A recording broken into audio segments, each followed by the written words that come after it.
Getting its floof yarn all over me.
The wind is picking up.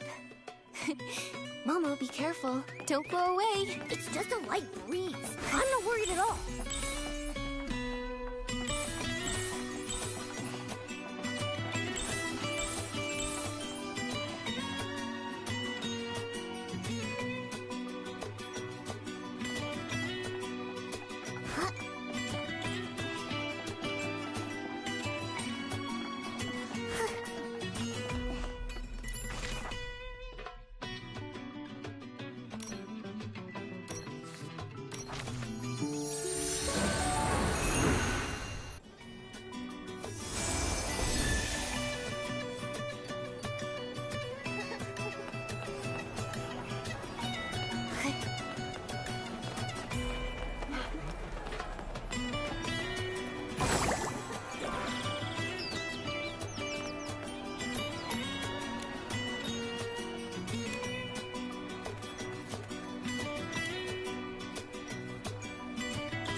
Yup.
I wonder what the Ripple Estate soiree will be like.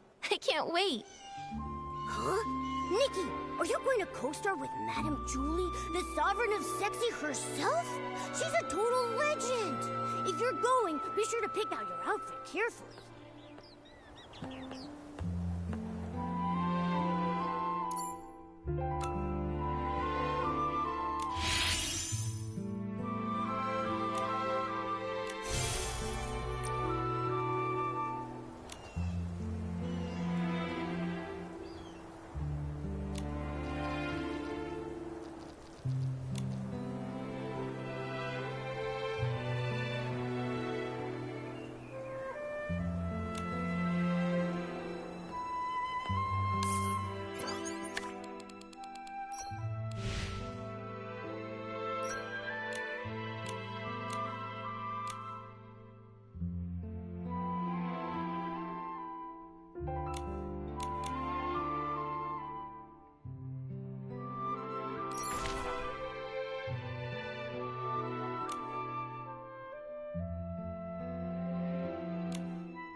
Huh? The one who quit showbiz to fulfill her best friend's final wish? Of all PCs, you can't mean that, Julie. She doesn't care about any of us. Oh, she doesn't care about us? Really? Could that be because since her friend's passing, there's been no room in her heart for anyone else? Oh, wow. Such a display of devotion. What? Are you serious? Ah, the brightest shining star of the abandoned district. It's none other than Miss Nikki herself and her mysterious partner, Mr. Momo. Oh my, to think I could see two living legends in one day. After I finish my in-depth report on Julie's retirement, I simply must arrange an exclusive interview with the two of you. Hello?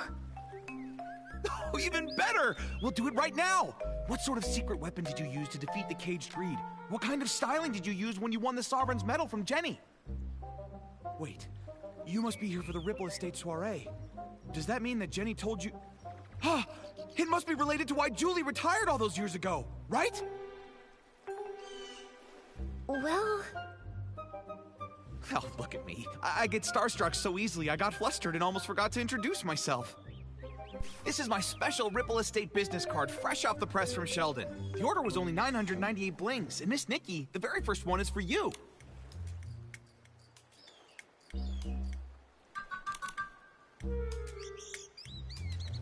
And I'm Snapshot Tommy, all the way from Seatia, star reporter for the Breeze and Beacon, columnist for...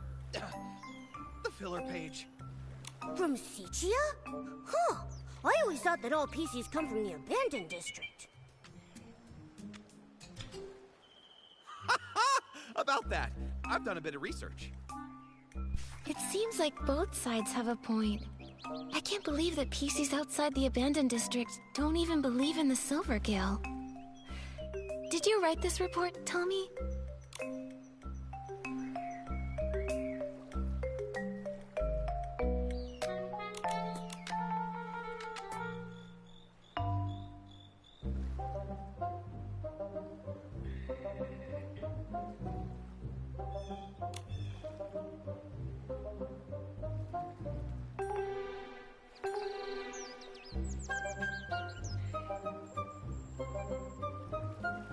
What? No, I'm not here for research. I was looking into Julie's story and happened to peruse some materials on the abandoned district. I came here to dig up some juicy scoop in Julie's hometown and find out the truth behind her retirement. Why don't you just ask her? Do you think I'd pester Queen Julie? She's so tough she'd sass that whole pack of sly-old foxes from the Kingdom Daily. Besides, it's not how I do my investigations. I prefer the little scraps of truth that no one notices, the ones tossed into the trash over some official hypocritical statement. Too bad. I don't think the abandoned district has a single trash can. What? No wonder something felt off. Fortunately, I'm no slouch. I'm already chasing down another lead. It's possible that Julie's retirement has something to do with the death of her best friend Cersei. Dear guest, there's an old saying in Ripple Estate. Spilled wine cannot be poured back into the glass. Please do not bring up such old matters again. I know. Miss Nikki, Mr. Momo, welcome to Ripple Estate. Miss Jenny wanted to greet you personally, but I'm afraid she was called away by Pomey for a final inventory check. She'll be here later. That's all right. We can use the time to explore and learn all about the Ripple Estate soiree. Oh hey, that reminds me. I still haven't even asked about the time when Juliet joined Ripple Estate as a mysterious savorist.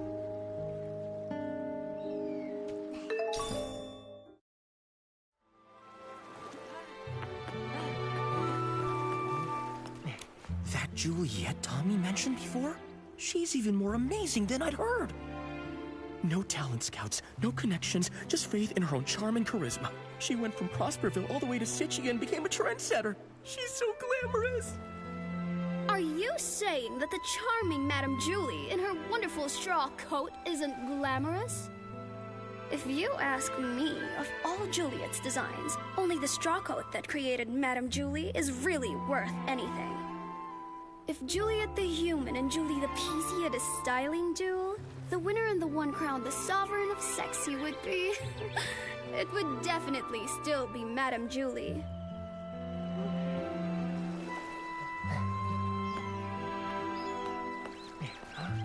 The Dawn's First Light bottle from 2 days ago. I can still smell it. It's amazing. I heard this is one of the new detergent vintages Ripple Estate is about to launch. I can't reveal the name yet, but I know what it's made of. It contains a classic aromatic detergent from the Ripple Estate, plus a new secret ingredient. They say it can enhance the effects of other detergents. Wow! Return to the golden age before the disaster. Madame Julie really wasn't kidding.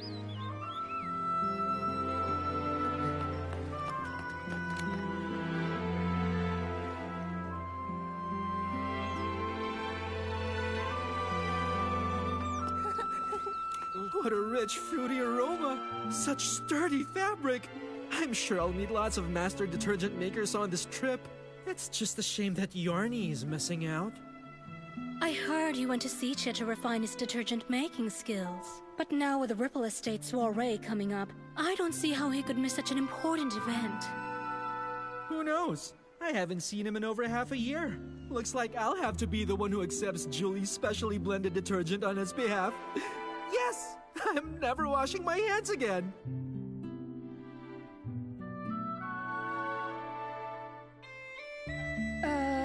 Isn't detergent made for washing things?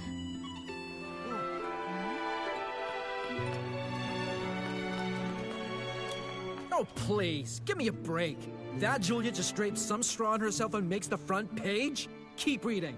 Come on, I want to see what other nonsense this rat can cook up. Filler column. Suchia's rising star, Mr. Leon, said today that his collab with Juliet and Circe on As Rain Falls, As Flowers Bloom wasn't his big stage debut. He stated that when a habit becomes as silent as a tree, it is more profound than any protagonist's lines. Now that time has borne fruit, the art of the monologue will finally make the world... Who's this Leon Schmeon guy? And that's all there is about Juliet? Ugh, about 10 copies from Tommy. What a total waste of thread.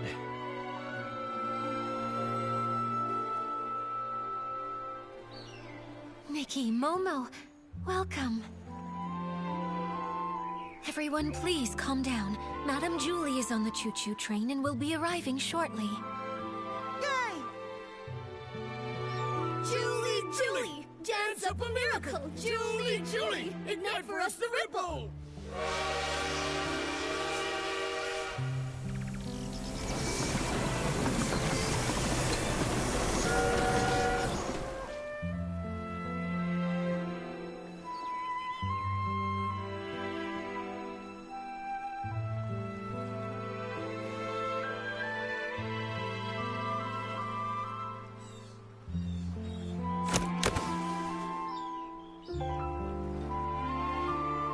First evacuate. Secure the suitcase. I'm sorry. Madame Julie has some business to attend to. She won't be back for a few days. Please wait back at the estate. What happened? I'm not sure. Hey, why are you shooing us away? Let me see, come on. I'm sorry, I can't. Please, leave now. Nikki, what's going on? I don't know. Come on, let's see if Jenny can explain. Excuse me, Jenny. Do you know what happened? Nikki. You've helped save both Ripple Estate and the abandoned district. I can't possibly lie to you. In this suitcase are scraps of a PC. What does that mean? Scraps of a PC? Jenny, are you telling us that... Yes, the fabrics of the PCs. They're gifts from the Wishing One, each containing unique whim. The stronger their whim and the deeper their fabric studies, the more a PC stylist can feel a cloth's energy and distinguish ordinary scraps from the fabric of their own kind. Although I don't possess nearly as much whim as Madame Julie, and I don't always know a fabric's origins, I still sense that the cloth in this suitcase is the body of a PC. What? Could it be Madame Julie? But... how? I don't know who would target Madame Julie, and who would have the power to harm Wishfield's Sovereign of Sexy. I'm sorry, my mind's a mess. But what happened, happened. As the former owner of the Ripple Estate, I have to act. I must calm everyone down, investigate, maintain normalcy. I must. Don't worry, Jenny. We're in this together. You're not alone here. We'll figure out a way to handle what comes next. Yes, exactly. Chelly and Pommy have already evacuated the other PCs. We just need to focus and take this one step at a time. Everything is going to be okay. I know it. Don't worry. Thank you, Nikki and Momo. Until things are clearer, I'll ask Pommy and Charlie to control the narrative, and not tell the others about Madame Julie's murder. Next, we must find the culprit. But with only fabric scraps, where would we even begin? I can help. There may be clues on the suitcase or inside the train. Oh, we should also ask the staff on the choo-choo train if they know anything. Never fear! Master Detective Nikki and her handsome assistant are here. Leave the investigating to us. All right. Jenny, you should take a break. Momo and I will look around first. I'm sorry. I'll leave it to you.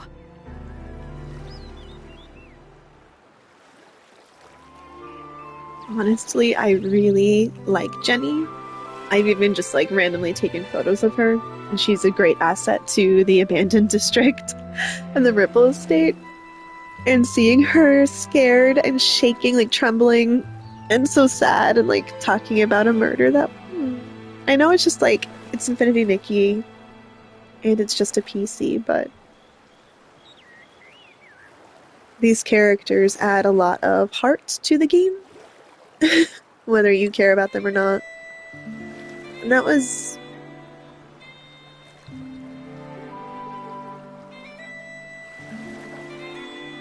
I really like when these events happen and all the presentation gets stepped up a little bit. And the voice acting is such a treat. And the camera work and the lighting. It makes me happy.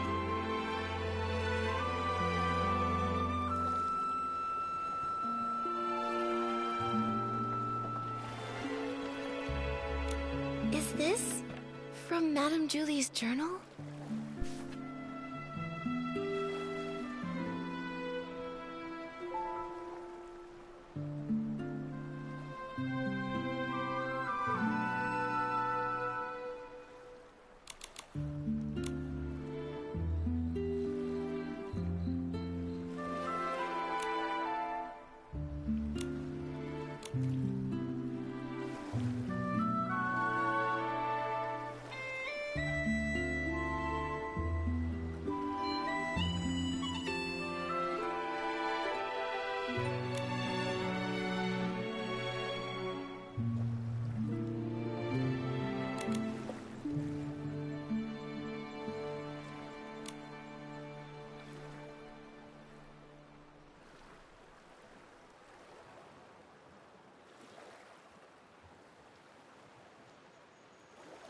Jenny said that Madame Julie left without a word to find a fragrance worthy of the Ripple Estate soiree. This journal seems to confirm that. It seems she was a very spontaneous lady, so I guess it's not surprising she'd suddenly leave. But since she decided to return to the abandoned district, does that mean she found the formula she was after? Maybe. It says here that she got some good news unexpectedly. But something's not right. In the second to last entry, Madame Julie said something was a little painful and stopped writing. I'm worried she might have gotten injured, or maybe even sick. Whatever happened, I have a feeling it's connected to this case of the scraps in the suitcase. That would make sense. Nikki, did you find anything else? I did. Madame Julie never wrote down the latest formula. I'm not sure if she wrote it down somewhere else or brought a sample with her. In any case, we haven't found any related evidence. Could the person who attacked Madame Julie have been after that formula? Detective Nikki and her incredible sidekick have done it again. What happened before Madame Julie returned to the abandoned district? It's all coming together. But there aren't even any obvious traces at the scene. Whoa, Nikki, could we be dealing with one of those professional assassins from the comic books? The really nasty ones? Don't worry, Momo. Whoever they are, if we work with Jenny and the others, I know we'll catch them. Killing a lovely old lady like her in the peaceful abandoned district. It's terrifying. Who knows what they'll do next? We can't just let them get away with this.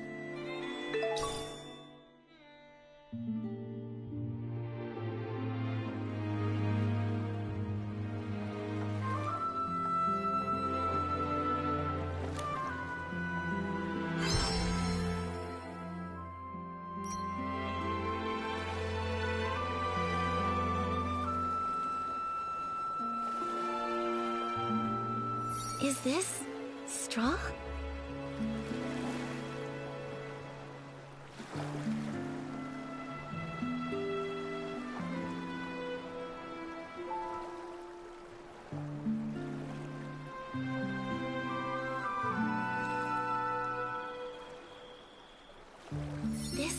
Madame Julie's exclusive logo.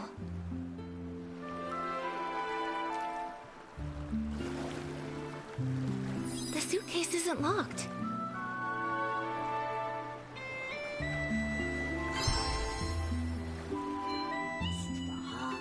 Straw. Hey, Nikki! Remember the celebrity, Juliet? Didn't those PCs say Madame Julie was born from her straw coat? Right! I heard Madame Julie wears a straw coat now too, and it really suits her. The exclusive logo, plus the straw on the back of the suitcase? It seems this really is Madame Julie's suitcase. She went all the way to Sichia, yet the surface of the suitcase is still so clean. Even the handle is polished. Madame Julie must have really cherished this. And now it's being used to carry... Ugh! That killer! They're horrible! It's a shame there are no more clues about the killer. This suitcase wasn't locked, so anyone could have opened it, which means anyone could be the culprit.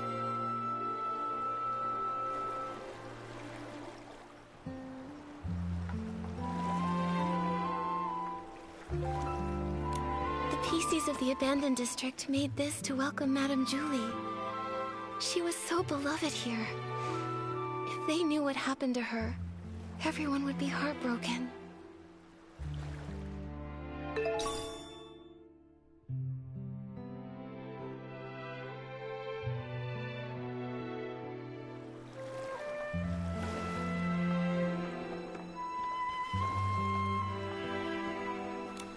How could this happen? Oh, Fanny Packy, are you okay? Oh, I'm fine. This old scrap of fabric's just got to keep it together right now. Nikki, are you here to help the investigation? Feel free to ask anything you want. I'll tell you anything I know. Great. In that case, can I ask what happened before and after you saw Madame Julie today? Early this morning, I took the Special Express to Golden Fields and waited for Madame Julie. Between her return and the preparations for the Ripple Estate soiree, some pretty big things are happening in the abandoned district. I just had to handle the route myself. She was her usual spontaneous self. Her letter to Jenny only mentioned the day she was getting into town, not the time. But I wasn't in a hurry. I was happy to wait. When she arrived, she seemed pretty happy. She spent some time admiring the welcome signs everyone made for her, then she chatted with me for a while before she got on the train.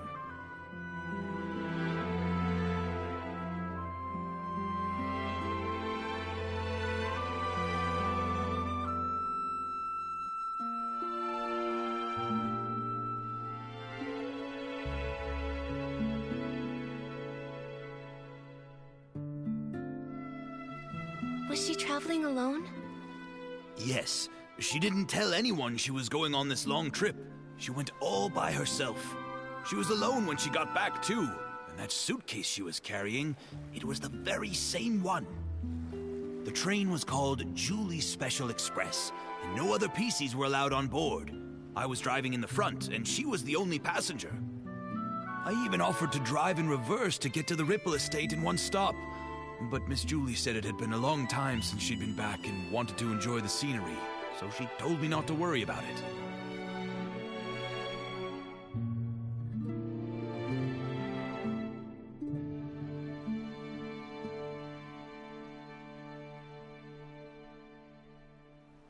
So I followed the usual route, took a slow tour around the abandoned district, and then stopped at the Ripple Estate. Did you hear any unusual sounds or see anything out of the ordinary along the way? No, and the sound of the steam whistle probably would have covered it up. I didn't hear anything. The water was as calm as usual. I see. That's all for now. Thank you, old Fanny Packy. I'm so sorry this happened. All right. I'll leave the investigation to you. It seems like there are no other clues in the train car. Momo, let's tell Jenny what we found first. Sorry, Fanny Packy.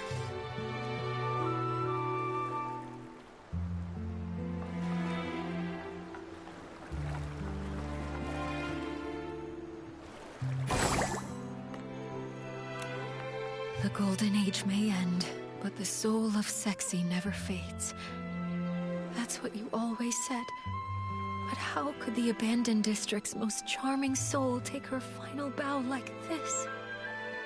Jenny, are you feeling better? Nikki, I'm sorry for my behavior, and for putting this investigation on you. I understand. You and Madame Julie were close friends for so long.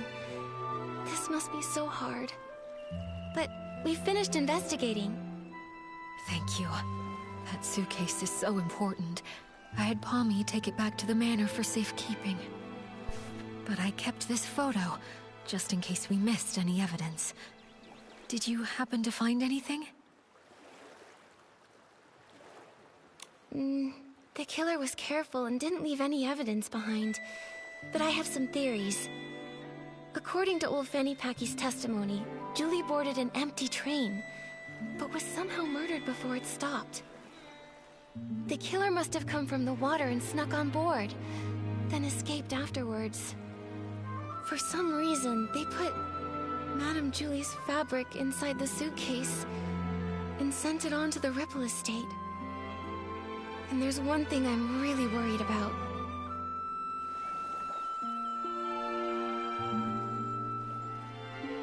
There's no way Madame Julie would travel so far without taking any luggage with her. But when you opened the suitcase earlier, there was only the fabric inside. What could have happened to everything inside the suitcase? That is strange. Madame Julie always valued her quality of life. She even made sure to regularly clean her suitcase with one wash fresh detergent. I'm sure she'd have packed a lot when she traveled. Nikki, are you saying you think the killer stole everything out of Madame Julie's suitcase? Yes. Based on what she wrote in her journal, the suitcase had...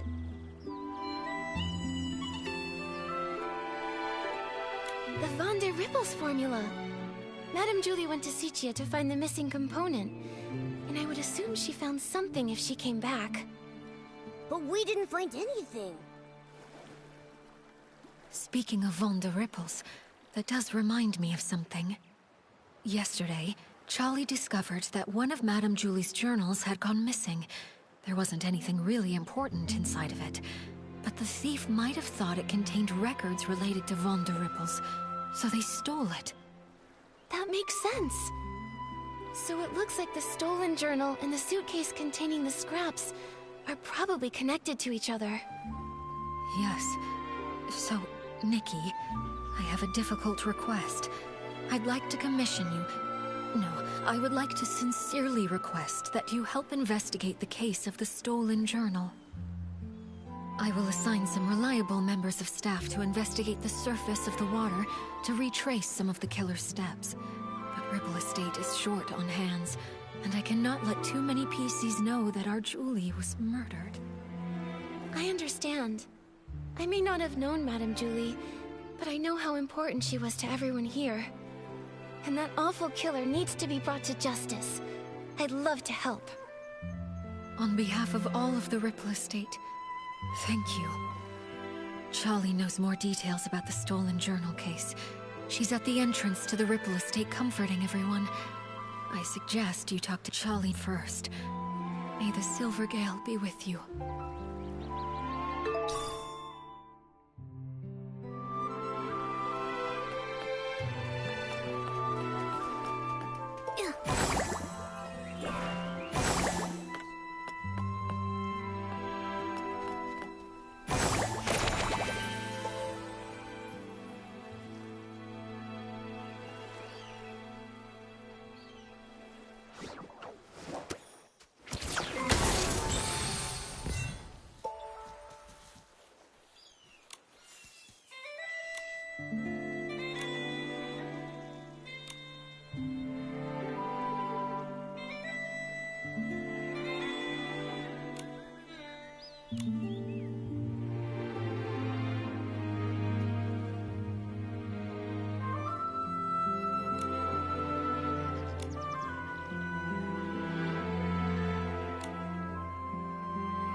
Small flower breathes in rose, the dreaming child with secrets glows. Have no fear, we've no fear.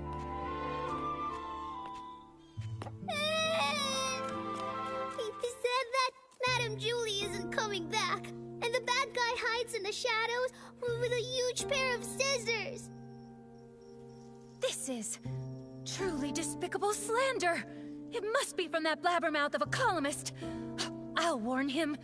The Ripple Estate soiree will not tolerate his rumors. Don't worry, it's okay. Those words are just meant to scare you. Pay them no mind. See for yourself. There isn't anything lurking in the shadows. Even if there is, it's nothing we can't handle. Let's go take a look together, shall we? I'm terribly sorry, Miss Leora. Thank you for calming the child down. We've just learned that a guest has been spreading some irresponsible rumors. It's nothing. The Ripple Estate soiree is finally back. Many PCs have come, nostalgic for the good old days. With so much attention, these things are bound to happen. This grand scene, it's such a rare sight even in Sichia. Thank you so much. Speaking of which, how many guests are here from Sichia? Besides you, 3 others have arrived at the estate so far. Something wrong, Miss Leora? Do you need them for something? It's nothing. I just wanted to check. I'm sorry, I'll stop bothering you. Let's go.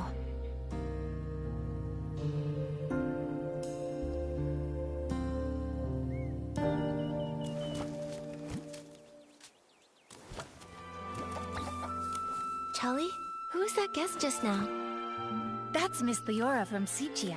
She works for a theater troupe as a backstage crew member. She's actually more than just a guest here. After folks heard about the Ripple Estate soiree, she took the initiative to contact Jenny. She wanted to work behind the scenes for the event. In that case, she must be very interested in any news concerning the Ripple Estate soiree and Julie. She probably knows a bit about the estate's layout, too. What's wrong, Miss Nikki? Well, Jenny asked me to investigate the case of Julie's missing journal. She thinks it might be related to Julie's murder. Ah, it sounds like Jenny has already told you. Indeed. At a time like this, I don't know who better to trust than yourself and Mr. Momo. Now that this terrible thing has happened, we're short on hands and don't even know where to start investigating. Thank you for all your help in this difficult time, Miss Nikki. I understand. I also can't imagine who would hold a grudge against a PC as kind and respectable as Madame Julie. Hopefully, the case of the stolen journal can give us a clue. The journal was stolen on the very day before Julie's special express arrived. Lately, Pommy and I have been taking turns patrolling around the estate to maintain order. I take the day shift while Pommy takes the night shift. That day, I ended up switching my shift with Pommy's because, well, it's a bit embarrassing to say, but I spent the whole previous night showing a friend around the estate and just didn't have the energy to patrol the next day.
The day and night patrol routes are different, with different points of focus. I asked Pommy for advice beforehand and noted down the key things to watch out for on the night shift. But around 9 o'clock that night, when I was patrolling around the savoring garden, I found to my surprise that one of the most important items, Madame Julie's journal, had gone missing.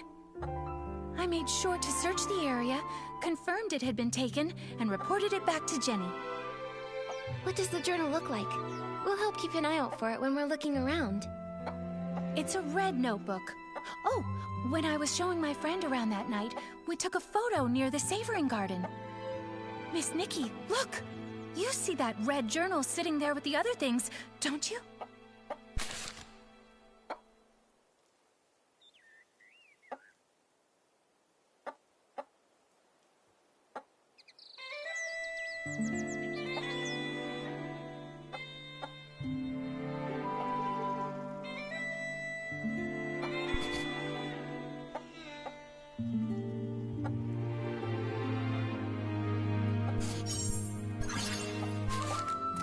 The journal hadn't been stolen yet when Pommy was on patrol the night before.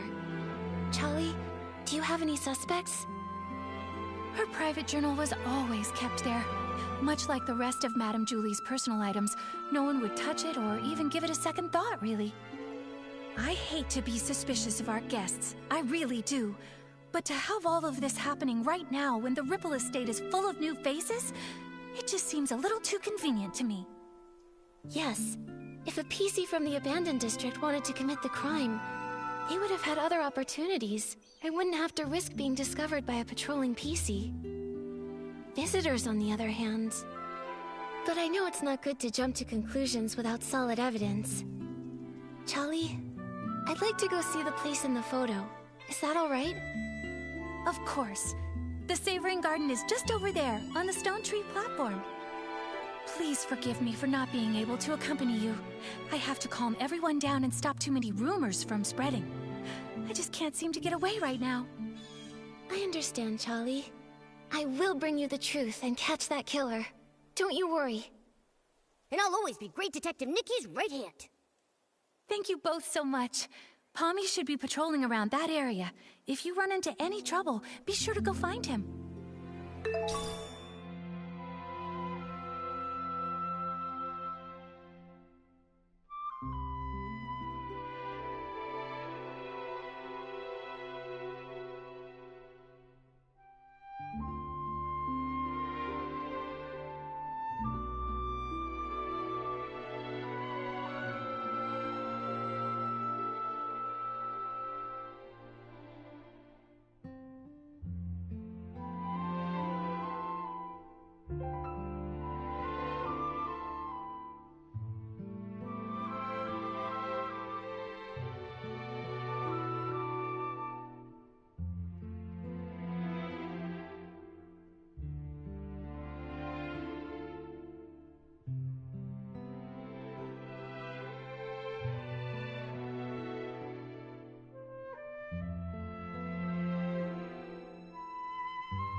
Be extinguished, all of you, for this era's tragic end.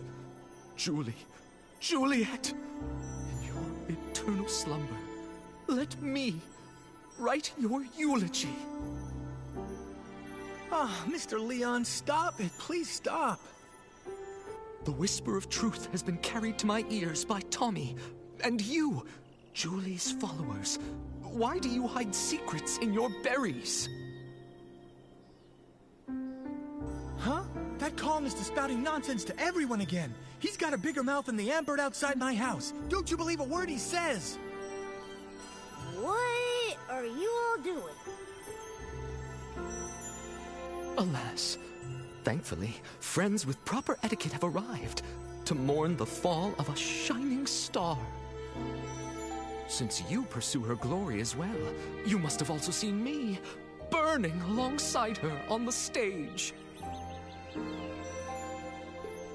This vessel cursed by drama is Mr. Center Stage, Leon!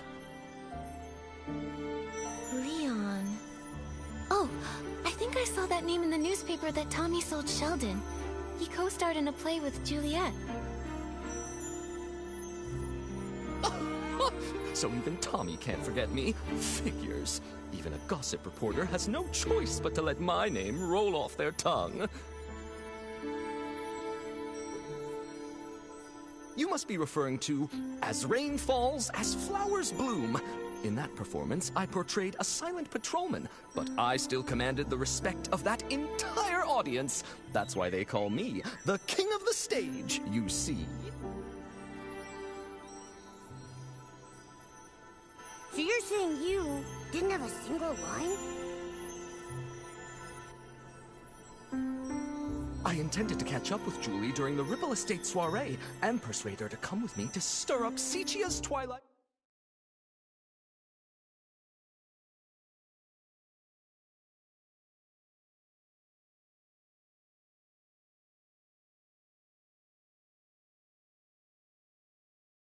Once more.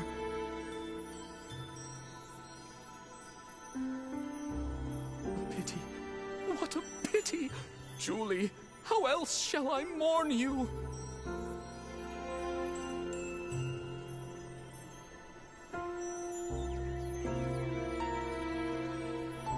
I understand your grief, Mr. Leon, but Tommy was only spreading rumors. Please don't take them seriously. Exactly. By listening to Tommy, you might be crying over nothing. Ah, another who understands the art of pacing. In that case, I'll stop bothering you. May we see each other again at the next dawn's first light.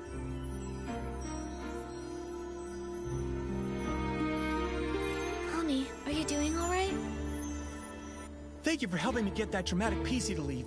He flung himself on the suitcase in mourning. I couldn't pull him off. So unpumped. If Madame Julie were here, she'd have something to say. Thanks for helping, Pommy. You've got to keep the peace and stop the news from starting a panic. Jenny trusted us to investigate the case of the missing journal. We've got to get to the bottom of this and uncover the truth about Madame Julie's murder. I believe in you. If Madame Julie were here, she wouldn't want me to be so down either. If you need to know anything, just ask me. Okay. Charlie already filled us in. Before the two of you switched shifts, did anything strange happen?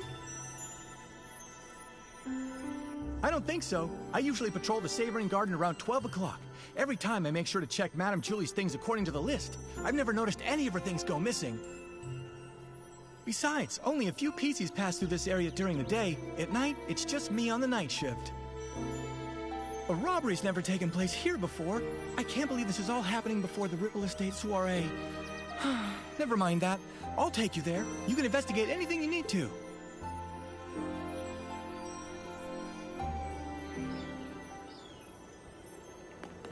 Thanks, Pommy.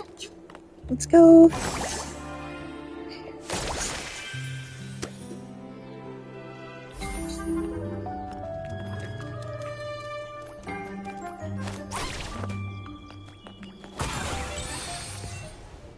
Oh.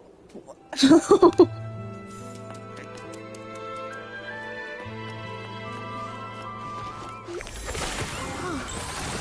that the journal? What? Are you saying this is Madame Julie's journal. But didn't Jenny say that Charlie confirmed it was lost?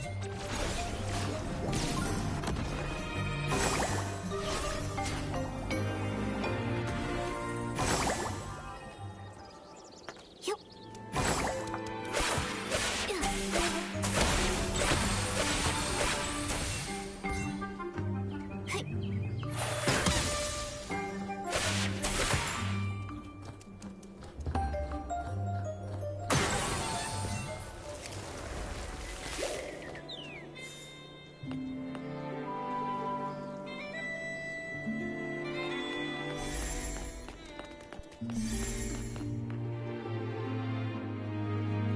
What are you talking about? Oh, wait, this really is Madame Julie's journal. But Charlie clearly confirmed this journal was missing that day. A journal that was lost accidentally and without a trace, but then suddenly reappeared as if by magic? Pommy, Momo, let's go investigate and see if we can dig up any useful clues about this.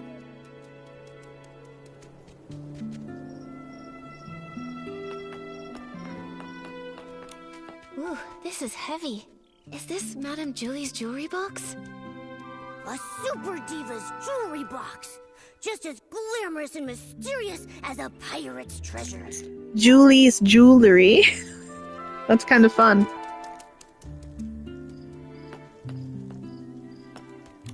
It's a design sketchbook. It must be full of the Sovereign of Sexy's great ideas.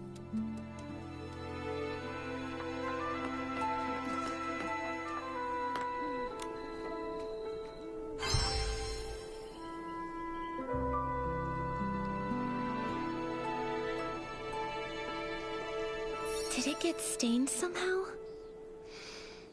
Huh. It smells like a special fragrance.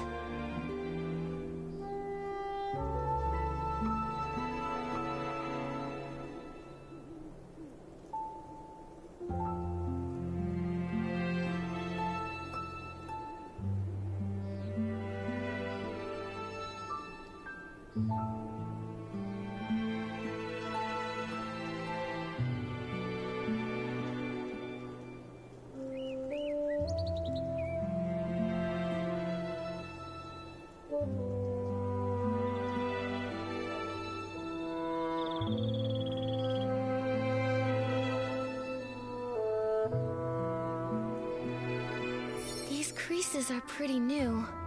Someone must have gone through it not long ago.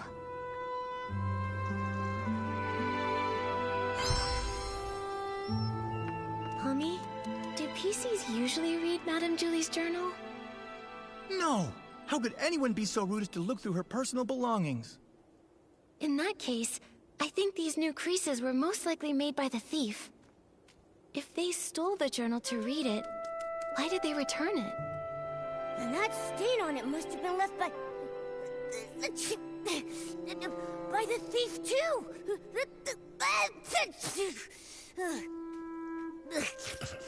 It smells good. What is that stuff? Let me smell it. Oh, isn't this the special blend Super Scented Palm? The two main ingredients are Super Duper Palmed and One Breath Bliss. The scent is designed to last an extremely long time. Whoa! Hold on! What is with these names? Does no one here know how to name a detergent properly? Coming up with names was actually Madame Julie's strength. But since she's left, we've had to name them ourselves. I think Super Duper Palmed is a really cool name if you ask me. Did you come up with that one all by yourself? I did indeed. The Super Duper Palm detergent is a new product developed specifically for the Ripple Estate soiree.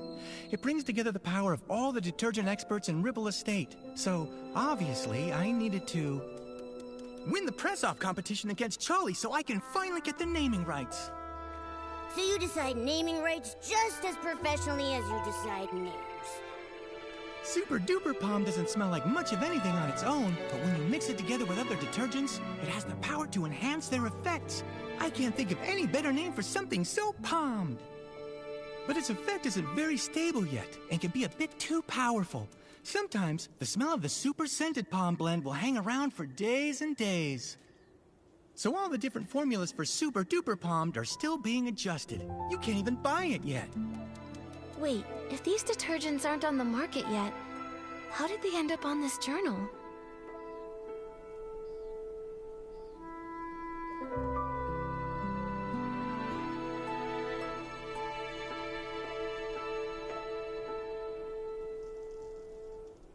Could it be an inside job by a PC from the Ripple Estate? There's no way! If a Ripple Estate PC was behind this, why would they wait until now to sneak a peek at the journal? Before the Ripple Estate soiree, we didn't patrol nearly as much. It would have been easier then. That's a good point. It does make more sense to suspect someone from outside. So, is there any other way to get super scented palmed? Well, I remember now. It was about 3 days before the train arrived. With dawn's first light, we let everyone try a batch of super scented palmed. Dawn's first light. Oh, I get it. 1 bottle of detergent in the morning, right? A bottle at dawn keeps you fresh all day long. Oh, that's actually a pretty good slogan. That's right. Dawn's first light is a tradition of the Ripple Estate soiree. Starting a week before the official celebration, we let everyone sample the latest detergents every morning. So this thief arrived at Ripple Estate 3 days before Julie's Special Express. If they stole the journal and put it back, they might have taken other things during those 3 days too. We've investigated this area. Momo, let's check the other things we found earlier to see if they have the same scent.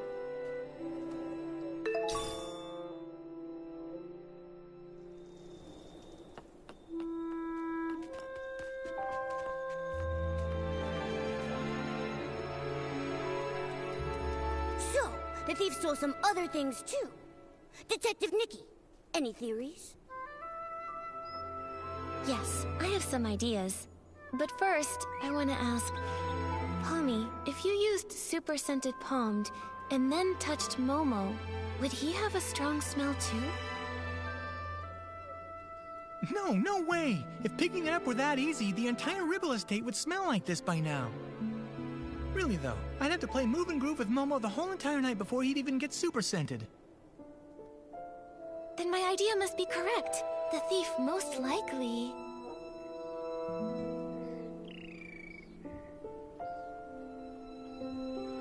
Several times over the course of those 3 days, they'd steal an item, take it back, examine it, and return it. Because they kept the stolen items with them for a while, they all picked up the strong smell of super scented palmed. That makes sense. But why would a thief do that? Because they didn't want anyone to find out the items were missing. For whatever reason, this thief doesn't want to actually take these things. Rather, they were looking for something inside. By stealing, studying, and then returning them, they hoped to get a good look at these items without being discovered by other PCs. And their scheme worked the first 2 times. No one noticed her jewelry box or design sketchbook went missing. Yet, the theft of the journal was discovered. Possibly because...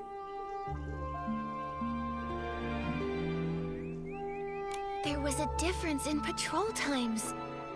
Palmy usually patrols here around 12 at night, but Charlie said she arrived here at 9 and found the journal missing. At first, the thief likely took advantage of the patrol schedule, stealing the items after midnight and returning them before 12 the following night. Oh, so every time Palmy patrolled, everything was neat and tidy. He couldn't have noticed anything. Right, but the thief wouldn't know that Charlie switched to the night shift the day before Julie's Special Express arrived. Charlie patrols differently than Palmy, so Charlie got here earlier. At 9 o'clock, the thief hadn't had time to put the journal back, so Charlie noticed something was wrong. Oh, we were so busy afterward that we never came back here to check. So it wasn't until you came to investigate that the journal had reappeared. That's right. If my reasoning is correct, the thief probably has no idea they've been discovered. They might even come back here to strike again. You're right. Detective Nikki, let's keep watch here tonight. We have to catch this awful thief red-handed.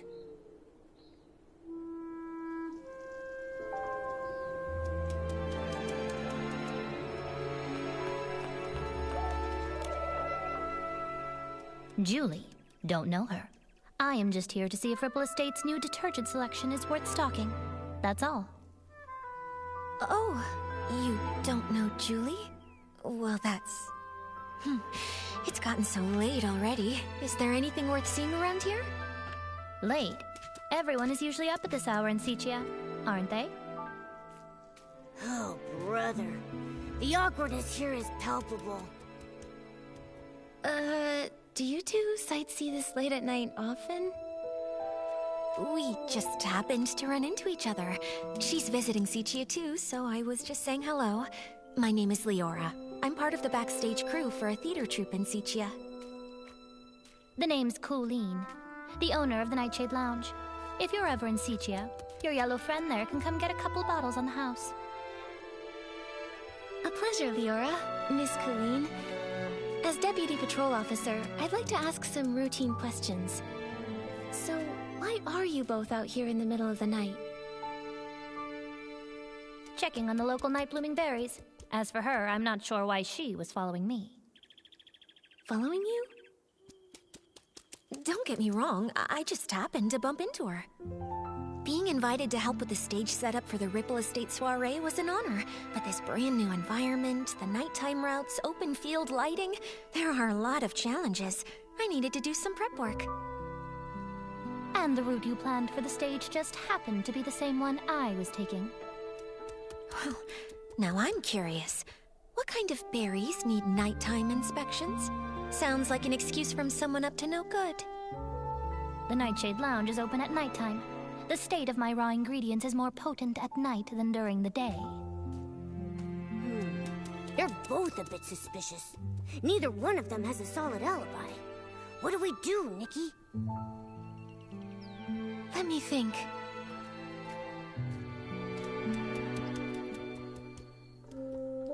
You two, when did you arrive at the estate? Let me think. I was told that Julie's Special Express arrived 2 days after I got to the Ripple Estate. Yeah, that's about right. If what they're saying is actually true, then that would mean that neither of them could have used super-scented pond. Therefore, there's no possible way they could be the thief we've been looking for. Can anyone vouch for your arrival times? Everyone arriving from Sichia has to take the choo-choo train at Golden Fields. It's possible that one of the PCs there would have remembered me. When I arrived at Golden Fields, a PC named Winby struck up a conversation with me. Noted. I have no more questions for now. Good night. Get some sleep. By the way, there are lots of new decorations in the Ripple Estate. It'd be easy to break something. If you go out at midnight, please ask a staff member to join you.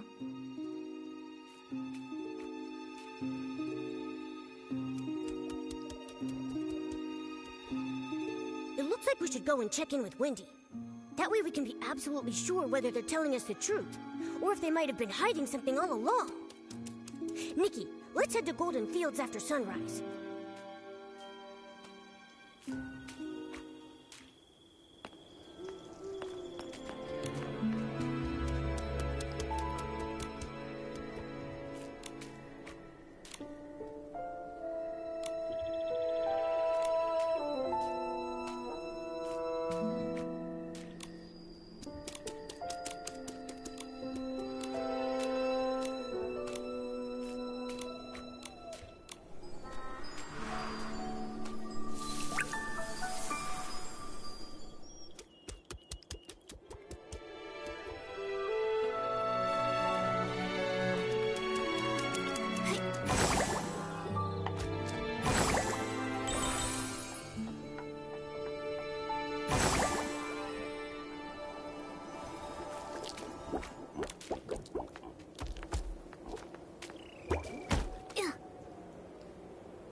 Back then, Mr. Simon told me, "Kid, you've got a nose better than a floof's, and a head more stuffed with ideas than a newsroom trash can.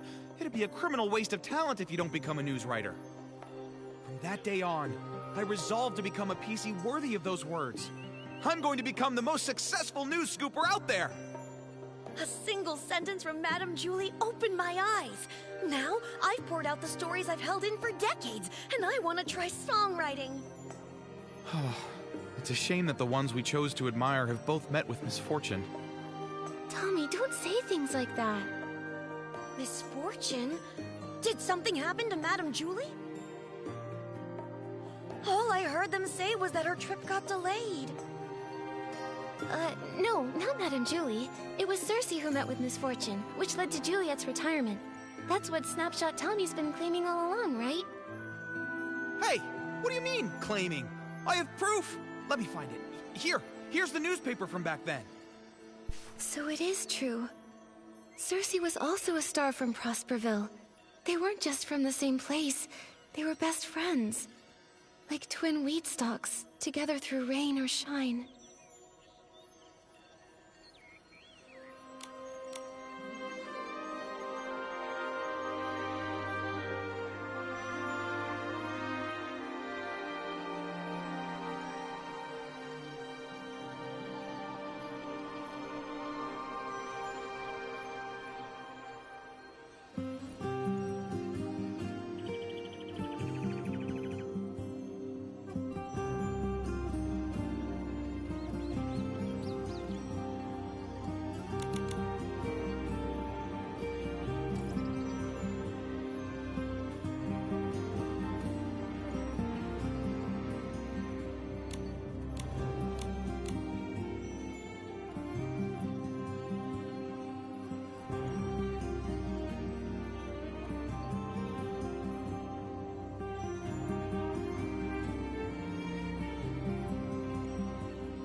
Until one stalk breaks in the storm, lost without a trace.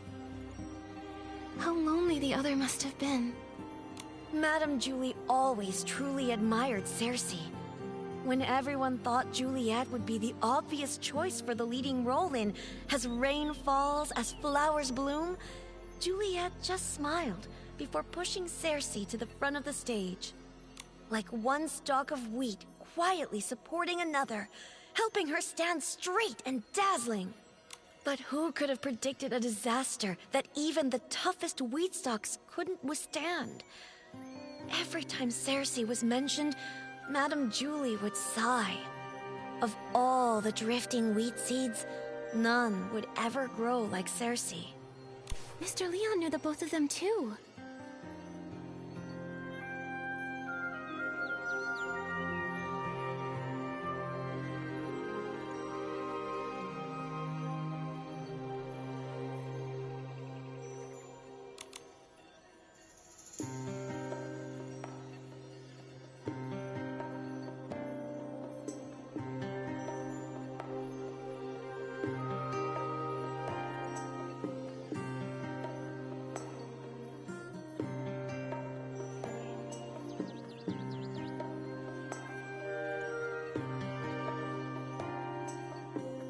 Ah, that one. He wasn't ever famous, but he had that flair for the dramatic and loved all sorts of excitement. I never could have imagined that the PC born from his suit would be cut from the exact same cloth, so to speak. Insider drops major bombshell. 3 years ago, the two of them... Hey! The rest of the page is an ad! I guess I shouldn't expect much more from a tabloid filler page. That's commercialization!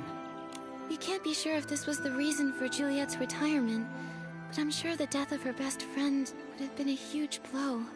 You also think this might be related to her retirement, don't you?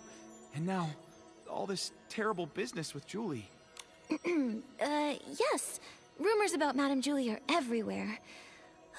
I understand, Tommy. The abandoned district has become such a rumor mill. Wow, Nikki, that was a nice save.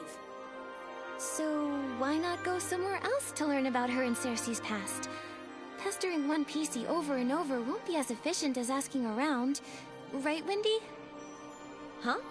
I don't mind sharing any of the stories I have about them. It's pretty boring in the field all by myself. But if you want to learn more about Cersei and Juliet, it might be worth it to head to the Windrider Mill and ask around there. Many of the PCs born from the original residents of Prosperville's clothing live right around there. Whoa! That's a great idea! I can already smell the warm scent of wheat! I would bet 500 blings that the truth is hidden over there.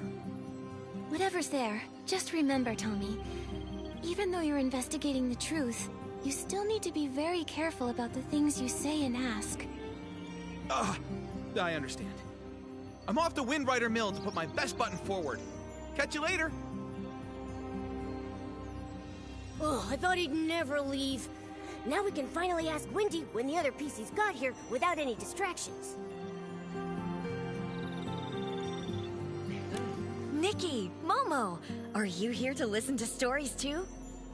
Wendy, Momo and I love your stories, but something has come up at the Ripple Estate soiree. That's right. A thief has their eyes on some stuff inside the estate, and we're helping Jenny with a secret investigation. Ah, no wonder Jenny said to keep an eye on PCs going in and out of there, and to make sure they don't run off. Ask away. Whatever whispers I've heard lately, I promise to tell you.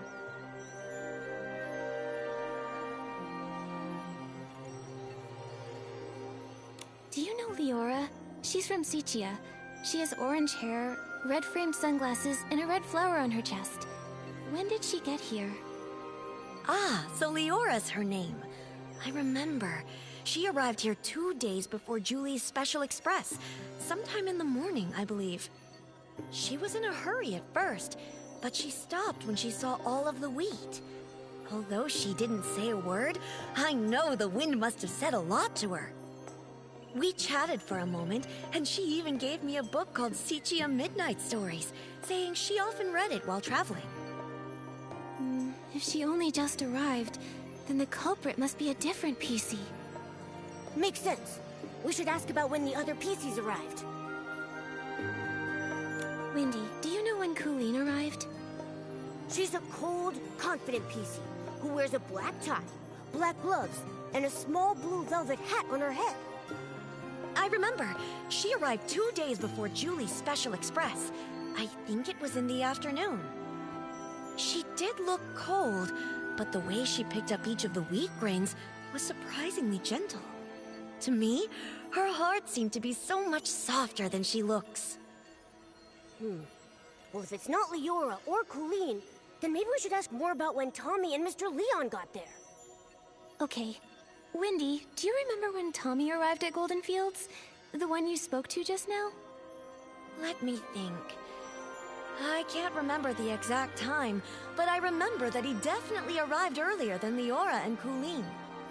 As soon as he got here, he started taking pictures, and even asked if I was willing to be interviewed on camera. What about Mr. Leon? He's the PC who speaks super dramatically. The one who always wears a green plaid hat and a monocle. Huh. Did I see a PC like that? From your description, he sounds like a very special gentleman. Like he just stepped out of a poster. If I could see the outfit he wore again, I might be able to remember. No problem. I'll give it a try. Every stalk of wheat will try its best to remember Mr. Leon. I just need to see that stylish outfit that looks like it stepped out of a poster one more time.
Oh, it was that gentleman. He arrived 4 days before Julie's Special Express. I saw him that night. He looked kinda, not used to our weather.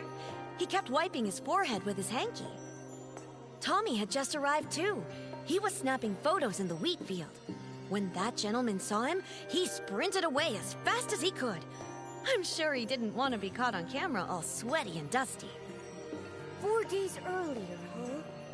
That means between Tommy and Leon, either one could be our guy. Thanks a bunch, Wendy. You've been a huge help. Let's go back to Ripple Estate and have a serious chat with those two. No problem. When you figured it out, come back to me. I've got a haystack full of stories waiting for you. Promise.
No one understands my experiment.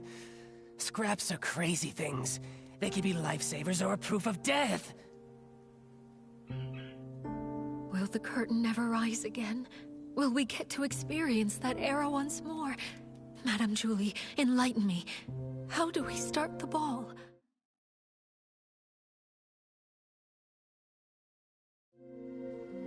Why do you bring up Julie? Oh, Julie would understand. Suitcases full of rags. Just like my lab. My lab! A time to experiment! Oh no, what do we do? Pommy, what on earth happened here? Who is this forgotten? And Jenny, what does she mean? Nikki! Oh, thank goodness. I feel much better after seeing you. May I introduce Quirky Gordon? He specializes in fabrics. He can take a look at Madame Julie's scraps. Maybe find a clue or two. I don't know what happened. They were fine at first, but now, boom, uttering gibberish. Take a look at them. I think they're hallucinating. This seems oddly familiar.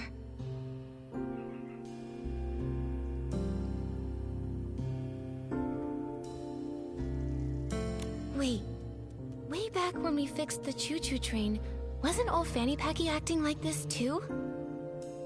Right, the Banerjee! He just used that weird detergent Nana mixed up. After that, he started hallucinating like crazy. Oh no, what if something's wrong with Dawn's first light? I was busy getting ready for the Ripple Estate soiree this morning, so I skipped it. When I got here, everything was a mess. Today... Right, Charlie was in charge of Dawn's first light. What happened? Where could she have gone? Oh no. What if someone spiked the Dawn's first light detergent? Okay, Pommy, we've got to fix this. I think Nana once made a PC refreshing detergent. It cleared old Fanny Packy's head right up. And that makes sense. I have all the ingredients. I'll start on a batch right now. Nikki, can you help me press these? We've got to be fast. You got it.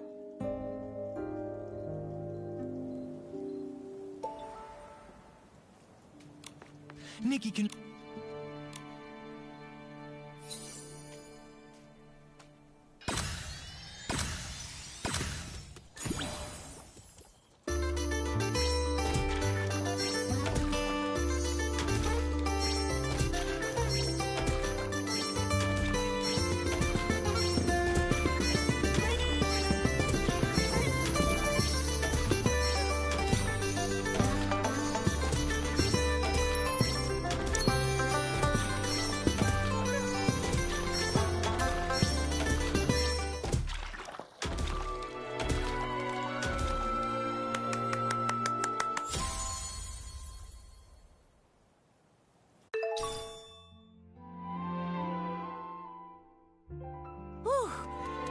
I think that should be enough. Nikki, this detergent can refresh PCs. We have to get this to everyone as fast as we possibly can.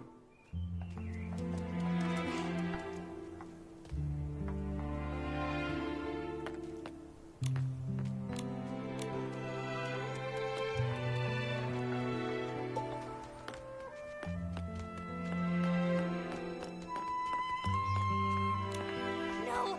Don't go! Why take the risk? Why float so far away? Whoa there! What's this scoop supposed to be? Risky business? Float where exactly? What secrets about myself do I not even know?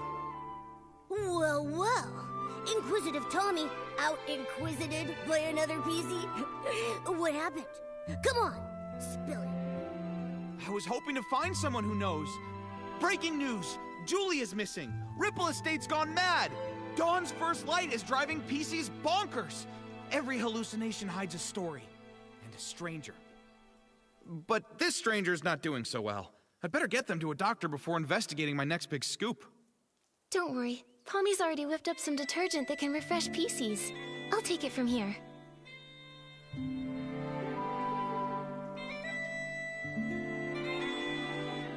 A good soak and Colleen should be back to her awesome self in no time. But, Tommy, you still seem pretty sharp. Didn't you two just see me this morning in Golden Fields? Afterwards, I went to Windrider Mill. The scenic route, thank you very much. When I got back, the Dawn's First Light event had long since ended. I got back to the estate and bam! This little one grabbed me and wouldn't let go. Ow! Hey! Touch the fabric. That's vintage. Don't go! Oh, so that's what's going on. All right then. Tommy, we'll leave you to watch over Colleen. We've got more sleepy PCs to wake up.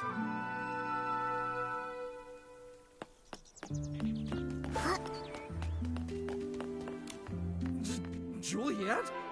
Why is the audience laughing at me? Well, you're just so perfect. You don't even know who I am, do you? Ugh, gross. This tastes awful. As awful as my jokes. Ow! Who's nibbling on my wheat field? So many. So yellow. Bling. Paint. Yes! More! Give me more sparkly, sparkly yellow! Julie. Looks like it'll take a while for them to bounce back. Momo, let's help the others while they soak.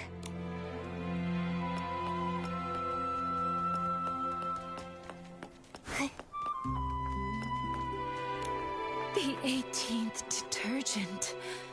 The Ripple Estate Soiree's music sheet.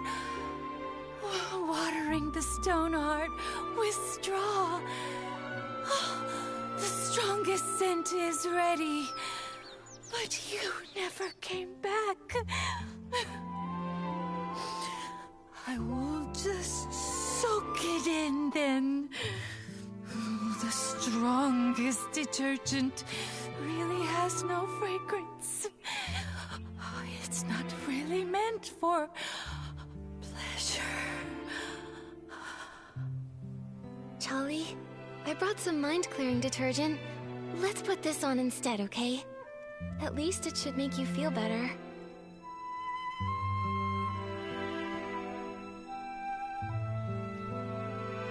This is my 18th detergent. Who's there? Huh? Nikki and Momo. By the Silver Gale. Sorry, I totally lost it. What's wrong with me? What happened? It looks like the Dawn's First light detergent went bad. Lots of PCs got poisoned. How are you feeling now? Thanks for asking. Oh gosh, I feel absolutely terrible. I made certain I was especially careful with today's Dawn's First Light. The recipe, the testing, bottling it all up. Every step was perfectly meticulous. Oh, if Madame Julie saw all this... Don't blame yourself, Charlie. If Madame Julie were here in this moment, she'd say, constantly doubting your own ability? That's not how a true savorist behaves. There's been so many recent cases. Maybe the poisoning of the detergent vintage was the culprit's doing too. That makes sense. Charlie, think carefully. Has anything suspicious happened lately? Oh, hang on a minute. My brain's a mess right now. The detergent that was tested this morning was mixed last night. So if someone messed with it, it had to be last night. But why would they? Oh no! With the Ripple Estate in such chaos, the culprit might be going around stealing things right now! I'm going to call Palmy right this second to check the Savoring Garden. We don't know who's behind this yet, but the Ripple Estate will never allow such reckless behavior. No one messes with Madame Julie's stuff. Momo, we should go too.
There you are. I'm so glad to see you both. Folks are finally bouncing back, and Charlie's up and about again. What a relief. Sorry about earlier. Not my finest moment. Hold on. I brought the group photo with me. Let's check it to see if anything's missing. No problem. I can take a look now.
on a minute. A scarf is missing? Huh. I don't remember seeing it during our last investigation. Did it get stolen? No way. If something had been off, I definitely would have noticed. Let me double check. This scarf, I don't think it's even part of Madame Julie's collection. Huh? I'm not seeing it on the list that Palmy gave me, and I'm fairly certain I didn't see it on the day in question. Palmy, did you see it? I really don't know.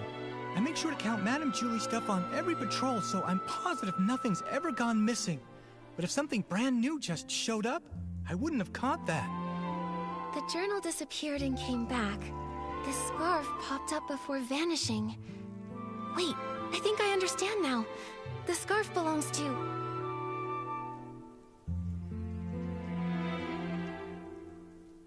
It belongs to the thief. What? Detective Nikki's onto something. Tell us what you're thinking. My ears are twitching with curiosity. Alright, from what we know, the thief attended the Dawn's Burst Light event in which Super Scented Pommed was distributed. That means they got here at least 4 days before Julie's Special Express.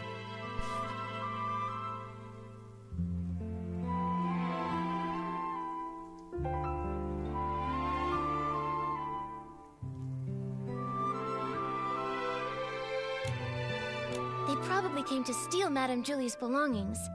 During the day, the area is too crowded with staff and guests, so that means there's no chance to dig around unnoticed. So, they waited for nightfall to strike. Right. After Palmy's patrol, maybe around dawn, the thief stole Madame Julie's journal. They made sure to return the journal before Palmy's next check. No one even noticed. But after handling the super scented Pommed, the stolen item picked up that signature scent. Ah, of course, I make sure to count the items. Even if you had, who would care? Everything was technically still there, right? Then the thief came back to steal a second item this time, and tried to do the exact same thing again. Except this time, the thief really messed up, because they left behind evidence. Except, you take your duties seriously, Palmy, and always check all of Madame Julie's things. But I'm sure extra items can be pretty hard to notice sometimes. That's how they got away. But their luck couldn't last forever. Fortunately for our investigation, Charlie managed to snap a photo while showing her friend around that day.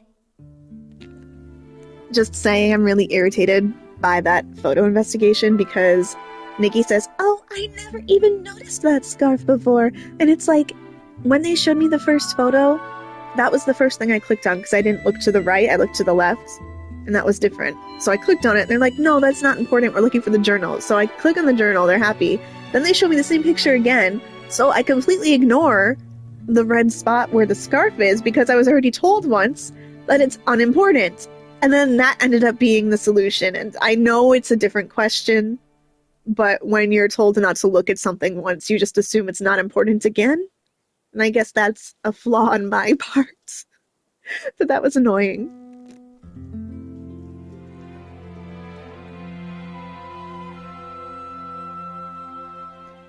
Oh, you know what else is annoying? You have to click where the scarf is. You can't click, "Oh my god, there's a giant puffball flying past my window. That was really cute." But you have to click where the scarf is. You can't click where it's not, even though technically that's a difference between the two photos as well. Maybe I'm being petty, but I think that's annoying. It should work on either side of the photo.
And thanks to that, Charlie ended up on the night patrol, which led to the missing journal being discovered.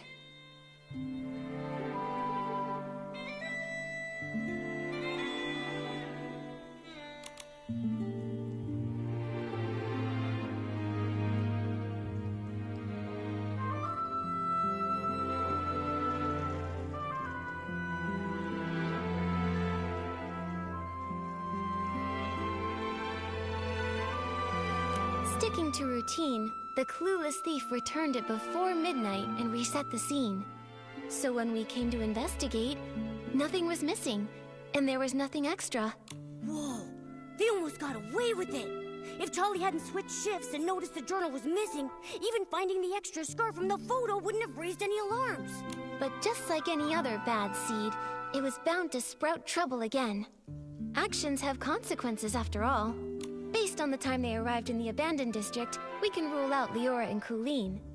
This scarf also gives us just enough evidence to identify the thief. I don't know if it's fair, but I'm still suspicious of Leora for some reason. Like, I don't think the scarf belongs to Tommy. I don't think it belongs to Mr. Leon, unless it's like his handkerchief that he kept patting his forehead with.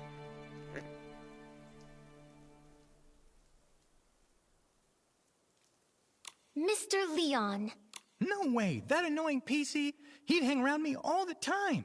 I'm positive he wasn't the one wearing that scarf. Let me think. It was Tommy. I remember now.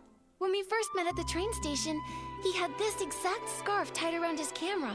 Nikki, you're amazing. We would have been totally fooled without you. But why would Tommy do all this? There's only one way to find out. Momo, let's go have a little chat with Tommy. Oh, I saw him, over by the platform. From the moment everything went sideways, Cooleen's had him cornered. I'm going in too. Let's catch him.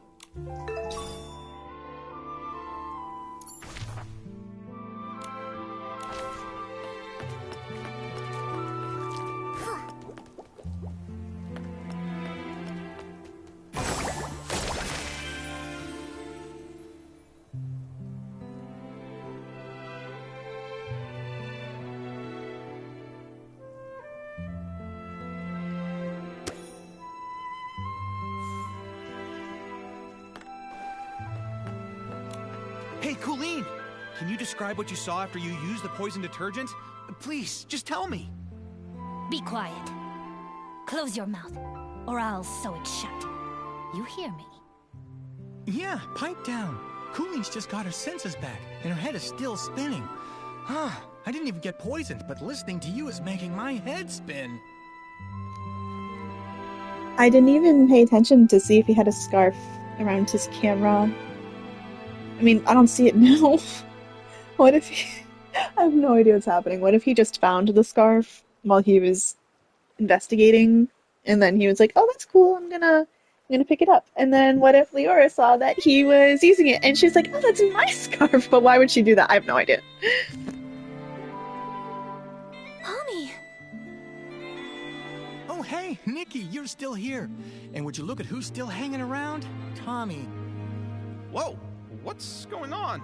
You all came here for me? Wait, I get it. You must have some pretty juicy info to share, right? We do have something, but we should talk about it in private. Sounds good. Take him. Alright then. Palmy, could you take Cooleen somewhere nearby to rest? We'll handle things with Tommy here. You got it.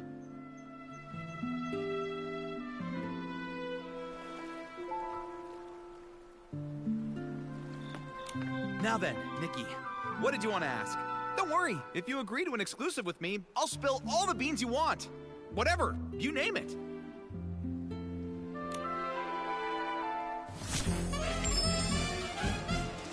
Tommy, I suggest you answer this next question very carefully.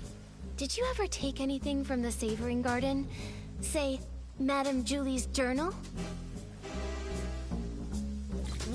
What? Why would I take anything from her?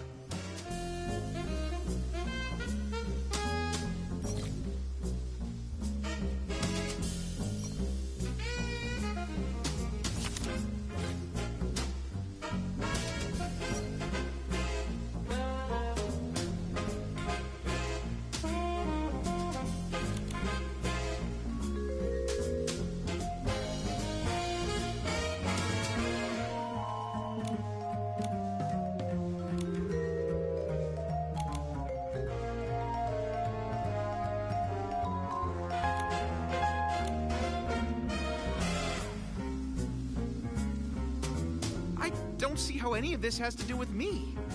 Nikki, I may not write the crime column, but I know a thing or two about the law. Slander is a very serious offense, you know. What? Why would I take anything from her?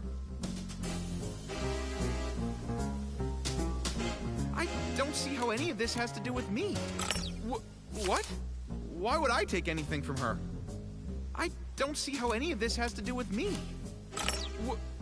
Oh, please. He's got plenty of reasons. But I guess motive aside, we don't actually have any evidence. What? Why would I take it? The Savoring Garden? I've never even been there. He's lying! Nikki, we worked so hard to figure out who the thief was. There has to be something that ties him to the crime scene. The Savoring Garden? I've never even been there.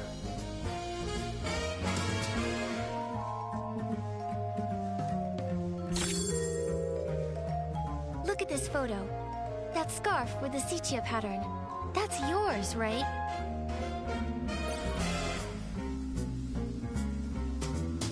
Well, I have no idea what you're talking about. Tommy, be honest with us. If you've never been to the Savoring Garden, then why was your scarf found there? Okay, so apparently it is his scarf.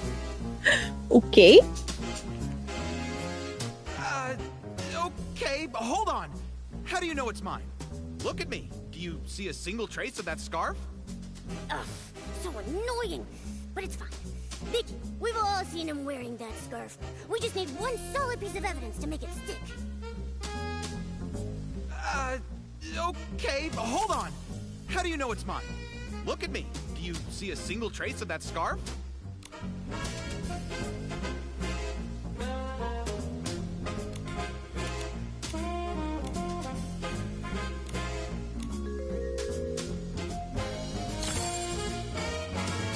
We saw that you were wearing that very scarf in your latest promo shot, Tommy. Do you have anything to say for yourself now? This photo! Look, the scarf!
Oh, that scarf.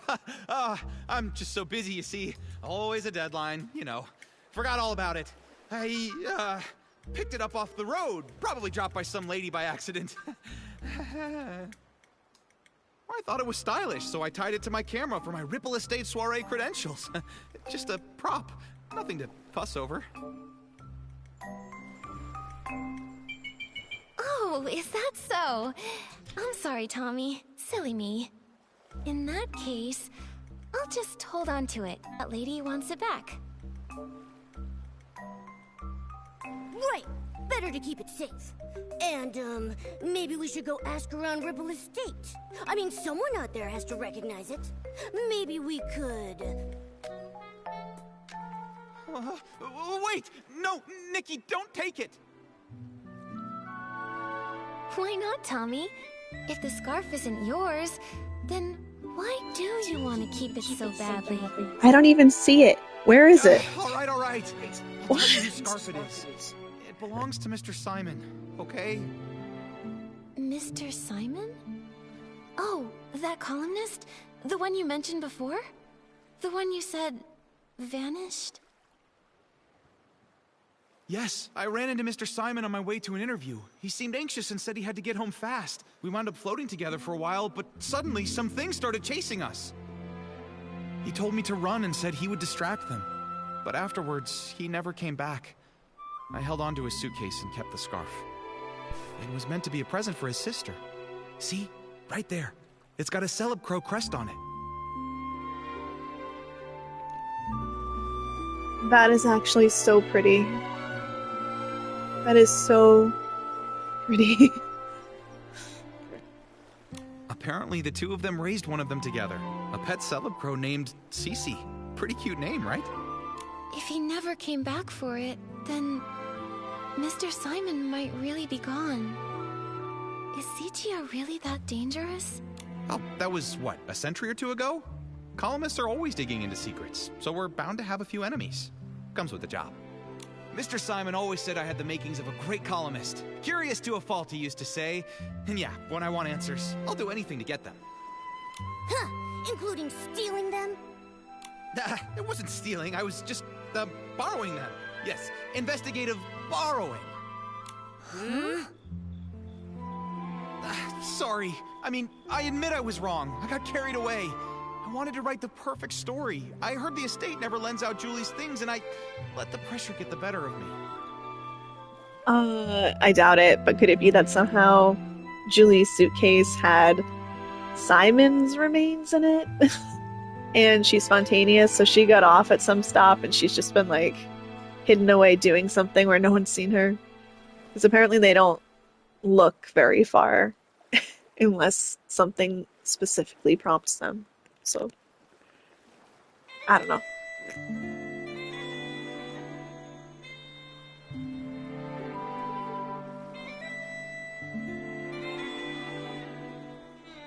Tommy, it doesn't matter what your motive might have been.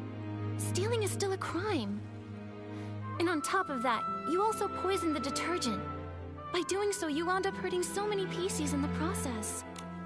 Poison? No, Nikki, you've got it all wrong. I would never do that. I just wanted the story. I would never go that far.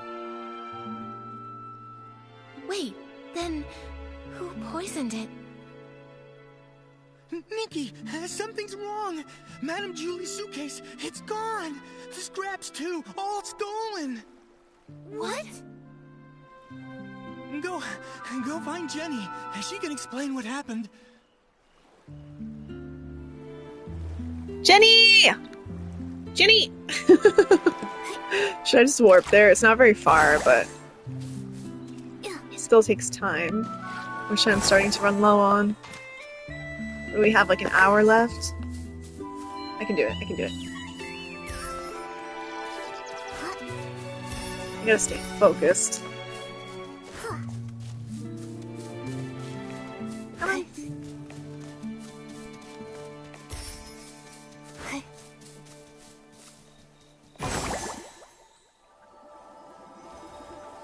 Jenny!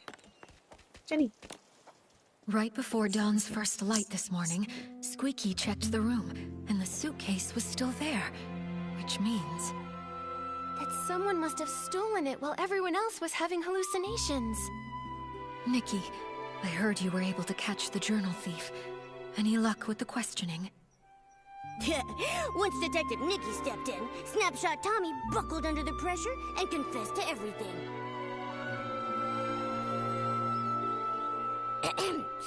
As your adorable, trusted assistant, let me figure this out. I suspect Tommy didn't find what he was looking for in Madame Julie's journal, so he went after the suitcase next. But the suitcase was stolen while everyone was hallucinating. At that time, Tommy was pretty much glued to Colleen, and then we were interrogating him. That's right. A lot of the others have been telling me the exact same thing. After returning from Golden Fields, he's been stuck with Colleen, and not by choice. Oh, my first deduction and it's already wrong. Snapchat Tommy has an alibi. So he didn't poison the detergent. Someone else swiped the suitcase in the chaos. Then, could the suitcase thief be the same criminal who killed Madame Julie? What do you think, Detective Nikki? It's possible. Maybe they did it too. Wait, did someone actually want those fabric scraps? That's creepy. Don't say stuff like that. I've got sensitive ears. Jenny, do you have any updates from the investigation along the choo-choo train line? Unfortunately, we only found some stray stalks drifting with the current. Based on the wheat's general direction, we confirmed the culprit passed through the Ripple estate. I also asked a team to analyze this morning's Dawn's First light bottle for any abnormalities. We should have the results soon. Jenny, are you okay? I'm afraid I haven't fully recovered just yet. I still get dizzy sometimes. I can't always tell dreams from memories. I'm not in my peak form right now. I'm truly sorry. Don't be sorry. Please take care of yourself first. The others probably also need time to recover from the detergent's effects. You should get some rest too, Nikki. Oh, yes. Before I forget, I set up a clue board this morning. It's near the barrel home. Thought it might help you clear your thoughts. Thank you. You're right, Jenny. A lot has happened recently. I need to organize what we know so far. Momo, let's head over to the clue board and check it out.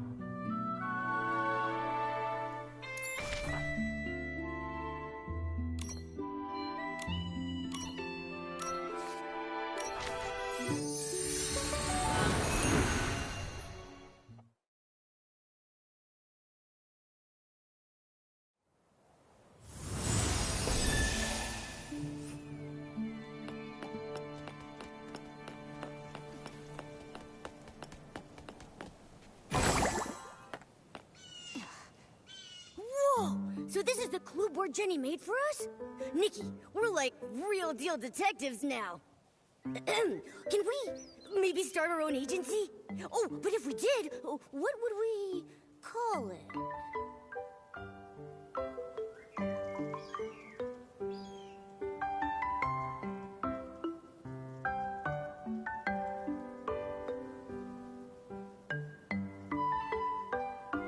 How about Nikki and Momo's Whim Bureau?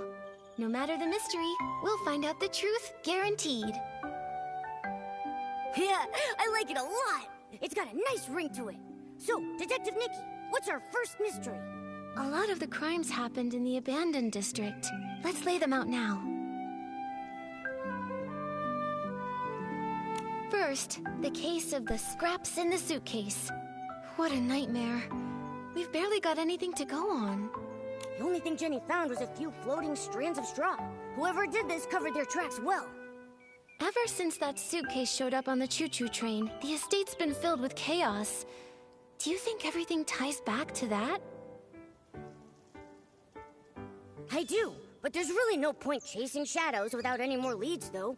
Maybe we should tackle another mystery for now? Don't forget our other cases. First, the case of the scrap... The only thing I do. Don't forget... At least we cracked the case of the missing journal and caught the thief, Snapshot Tommy. Yeah, he may have handed everything back, but come on.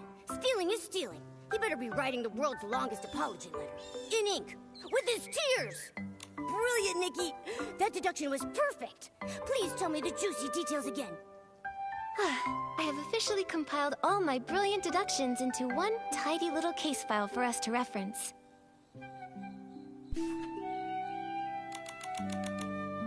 We cracked the case thanks to the scent of super scented Pommed, which led us straight to a scarf that didn't belong there. And boom! His buttony little feet gave him away. Yeah, I'm gonna keep that deduction in my archives. Once we're able to open up our agency, I'm gonna frame it and pin it on the wall. What does she mean his feet gave him away? What the heck? It's like accusing Nikki of something and being like, oh, under human legs gave her whatever. Someone poisoned the Dawn's First Light detergent. Thankfully, no one was seriously hurt, but it still threw the estate into chaos. If only we knew more about detergent science. We'll have to wait for Jenny's lab professionals before we jump to conclusions. What did his feet have to do with One anything? thing's crystal clear. The poisoning was definitely just a smokescreen to steal the suitcase. Right. One crime to cover another. It's just like lying. Tell one, you'll need 10 more to keep your story straight. It would have been better if they hadn't planted such a bad seed to begin with. Don't forget our other cases. And now, our most recent case. The missing suitcase. Why would anyone target Madame Julie's luggage? Is the suitcase thief the same PC who decided to murder her? This smells like a bigger conspiracy is at work, Momo. Since we hit a dead end with the fabric scraps, maybe we should work backward from the newer cases. Once the estate calms down, we'll track down witnesses, and maybe even catch the real culprit red-handed. Just like we did with Tommy. Still so many questions, and not enough answers.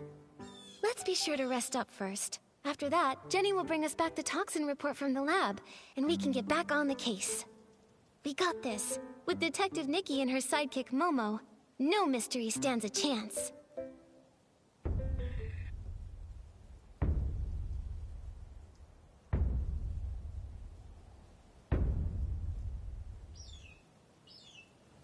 Hey, Ripple Estate sounds so lively again. Nikki!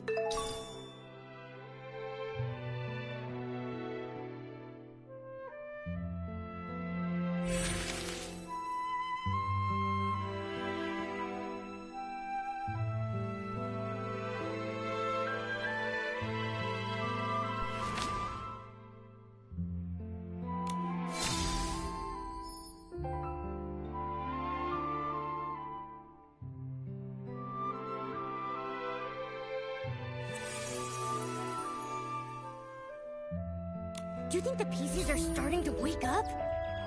We should head to the Dawn's First Light prep area and ask around there. We need to find out exactly what happened that morning.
forget our other cases.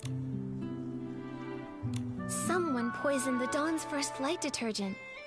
Thankfully, no one was seriously hurt, but it still threw the estate into chaos. If only we knew more about detergent science.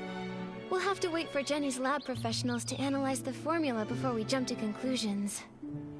But one thing's crystal clear. The poisoning was definitely just a smokescreen to steal the suitcase. Right. One crime to cover another. It's just... don't forget... Okay. Let's be sure...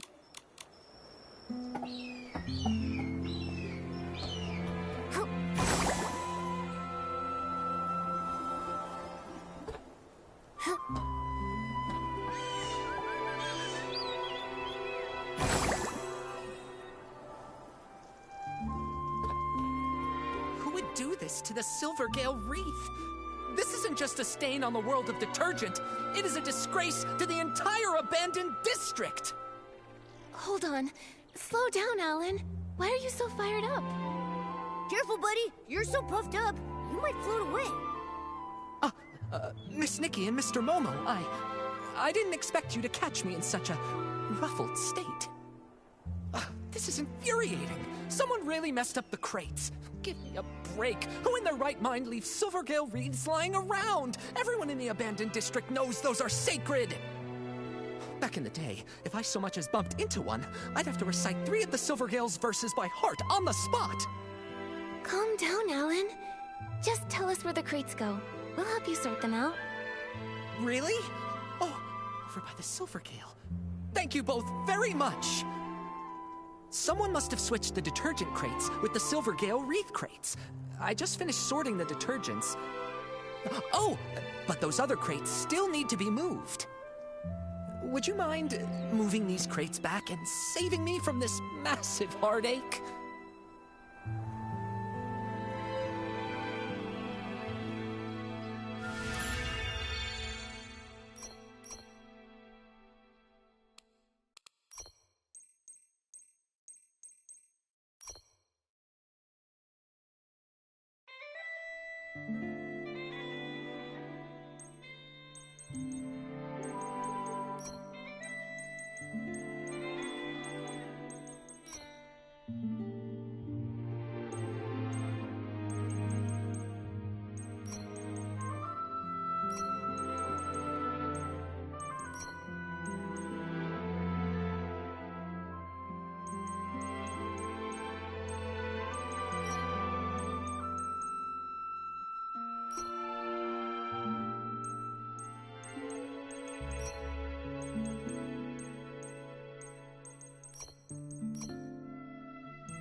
Yes, perfect!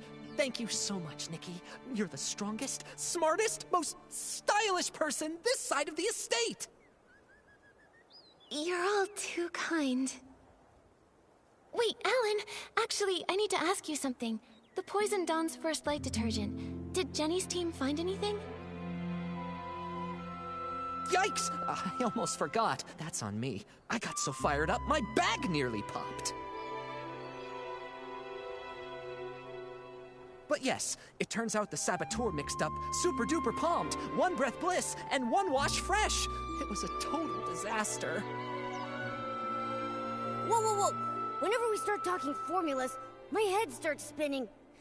Here, I just finished updating the usage chart. The colors are just for identification, not the actual detergent color. Don't sue me, all right?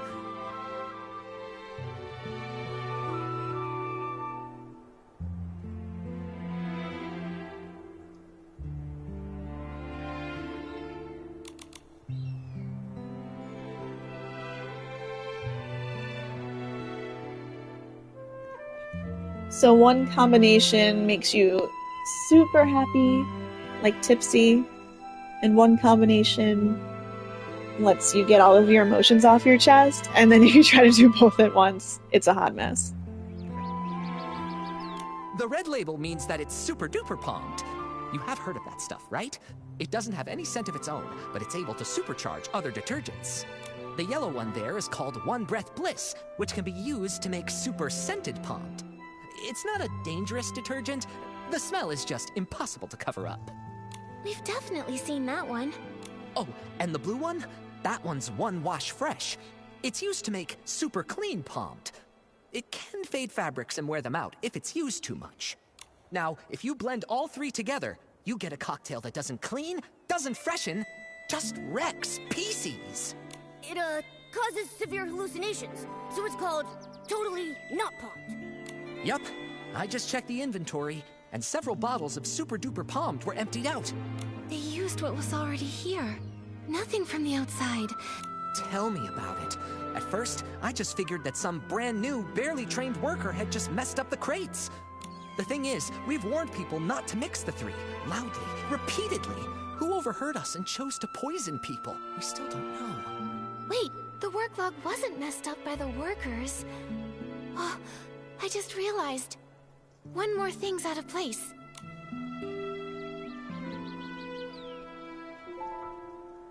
It's the crates! Alan, do we have work log records for the crates being put back in place? No, we don't. But even the clumsiest PC wouldn't misplace the Silvergale wreath. It's a long-standing tradition in the abandoned district. Even PCs who don't work at Ripple Estate still show respect for the Silvergale. So it's someone from Sichia, yeah, that doesn't care about the Silvergale. Oh, you mean that only a PC who doesn't believe in the Silvergale wouldn't have noticed the wreath was totally misplaced? Exactly. If that's true, then the one who tampered with the batch is more likely a guest from Sichia. Wait, those guys? They are so annoying. Nikki, there's been a development. I think you should know. Hey, this feels pretty familiar. Colleen and I found a new guest unconscious in the raw material fermentation zone. He told us that he had run into a suspicious PC.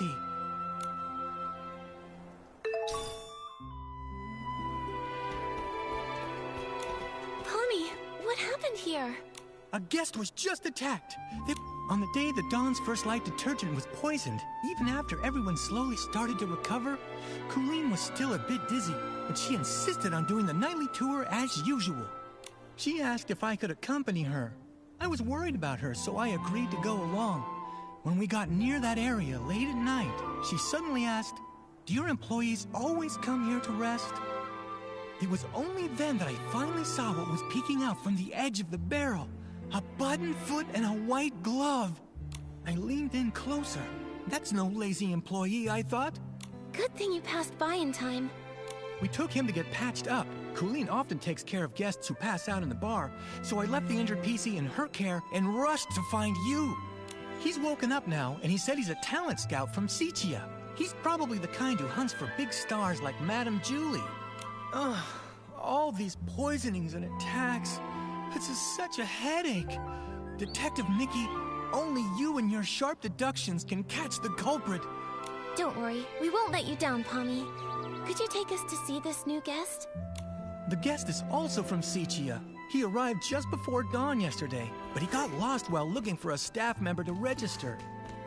He said he only remembered asking for directions from a PC covered in patches. Then, all of a sudden, he just blacked out.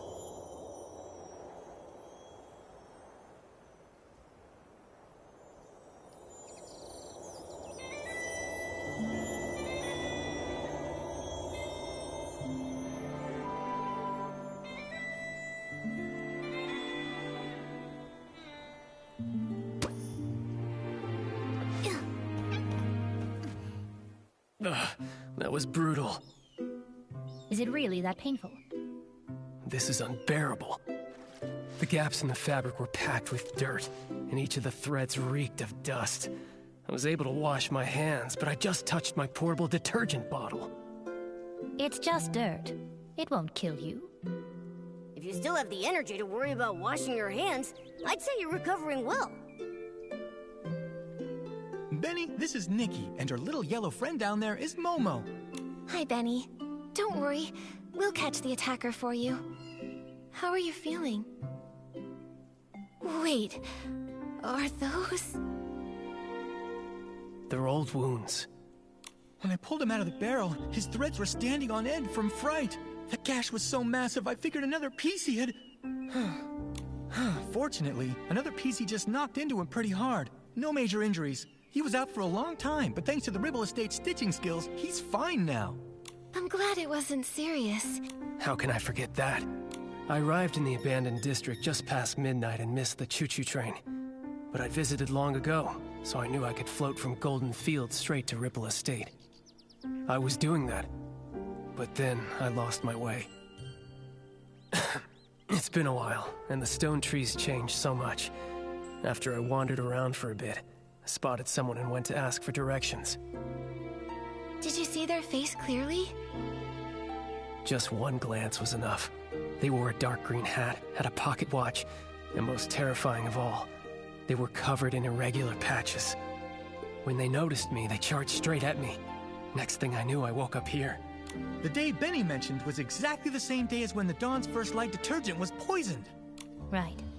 While on my usual rounds that night, I saw a buttonfoot and a glove sticking... You really like midnight strolls, don't you? I figured it was just a Ripple Estate PC taking a nap. Running a detergent bar, I see guests lying around all the time. That makes the mysterious Patchy PC look like a pretty suspicious character. Of course not. A PC covered in patches. That only really happens in Sichia's ghost stories. I've been patrolling lately. I haven't seen any PC that scary.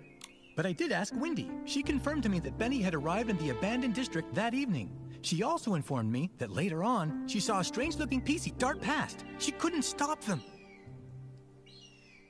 A new attack? A new suspect? Looks like we've got another mystery to solve. Let's check out the place where Benny was attacked. We might find some clues pointing to that Patchy PC. Let's also check the scene of the missing suitcase. The PCs should be up by now. We can ask them what they saw. Detective Nikki, where would you like to start? I'll stick close behind and be your trusty assistant.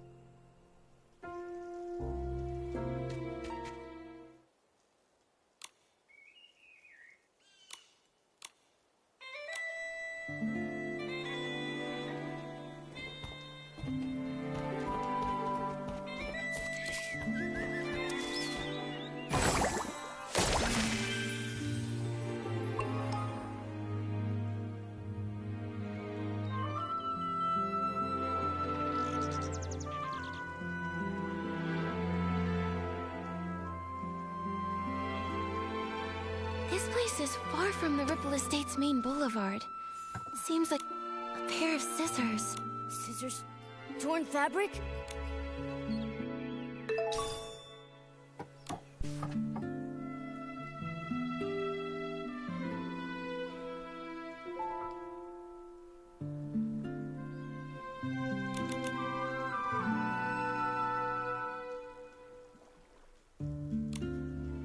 Whoa, such a packed... But Momo... Oh yeah! Right? Last time I... But what really catches my attention is that Benny keeps scouting for new talent, yet never schedules meetings with companies or makes time to give them resources. So then, could it be that he doesn't have a single signed artist? I think so too.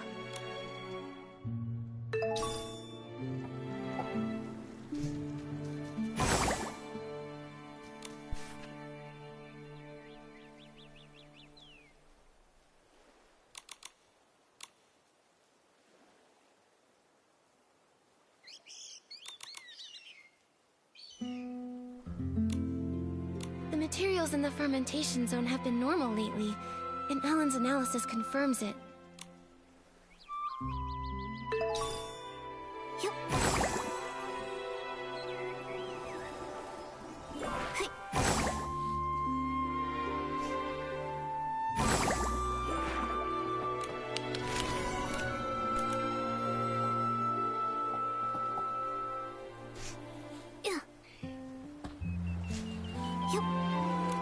Hey, looks like the culprit used this wooden stick to knock him out.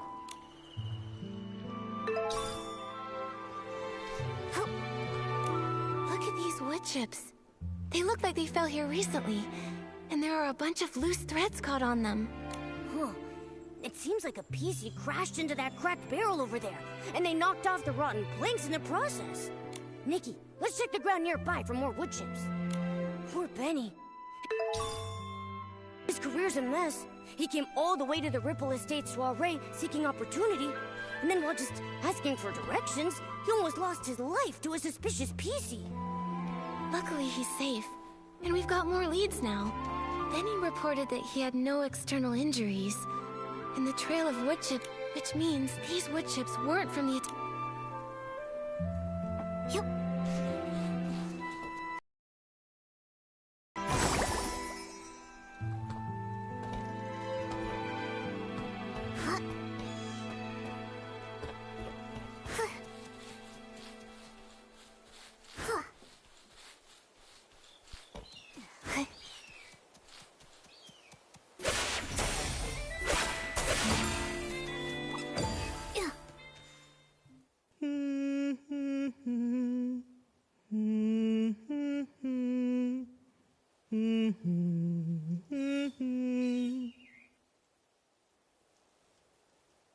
Who's that?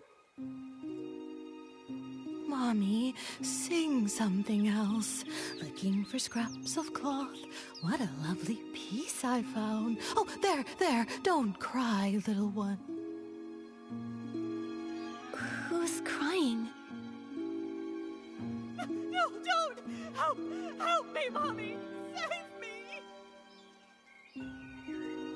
What the heck are you? Quit your creeping around. You better watch out for my claws. What is happening? So this is the work you're talking about? No, it's all right. Those are plenty of blings, trust me. Were you the one who attacked Benny? Are you working for someone? Threadstar! Chase! No, don't let him get away! Hey, wait!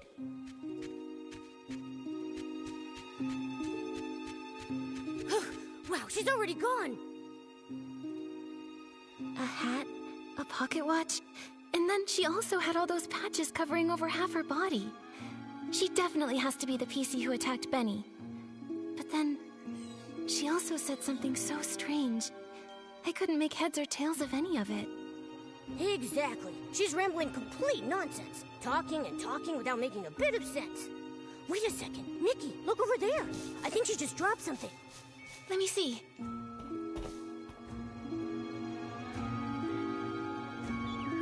A serial PC trafficking case? This Threadstar looks so familiar. Oh, I saw it in Tommy's newspaper too.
It really is the same company.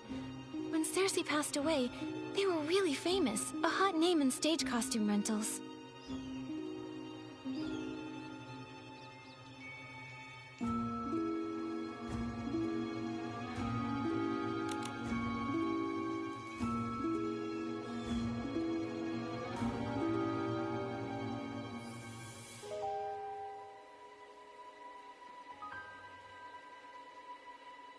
The clothes they rented out were actually made from PCs.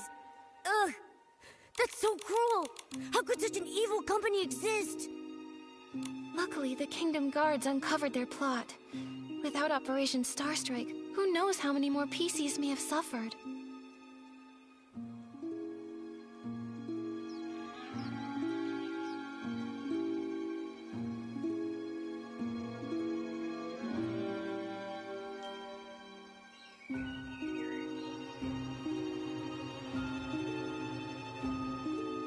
But looking at the rest of the headlines, that was all during the days of Prosperville. She also shouted Threadstar a moment ago. Every square inch of her body is covered in all kinds of patches. Does that mean... Whoa! Nikki! Wait a second! Could she actually be part of that evil organization? Don't worry, Momo. At least she didn't attack us. She just ran off. Too bad we couldn't catch up to her and question her face to face. Nikki, let's go to the scene of the missing suitcase first and see if we can find any other clues.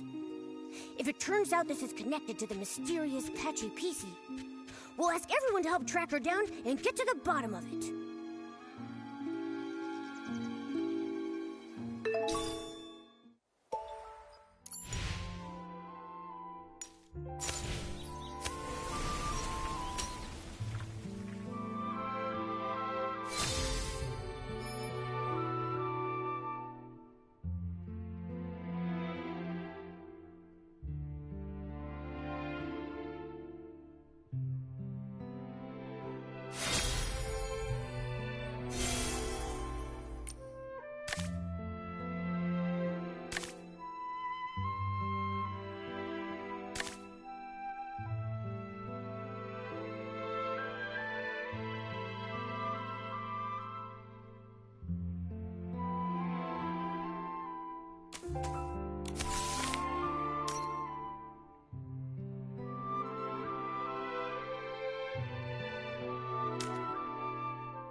Such a meticulous shift schedule.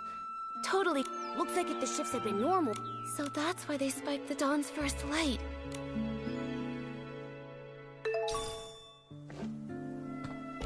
Looks like the door was pried open.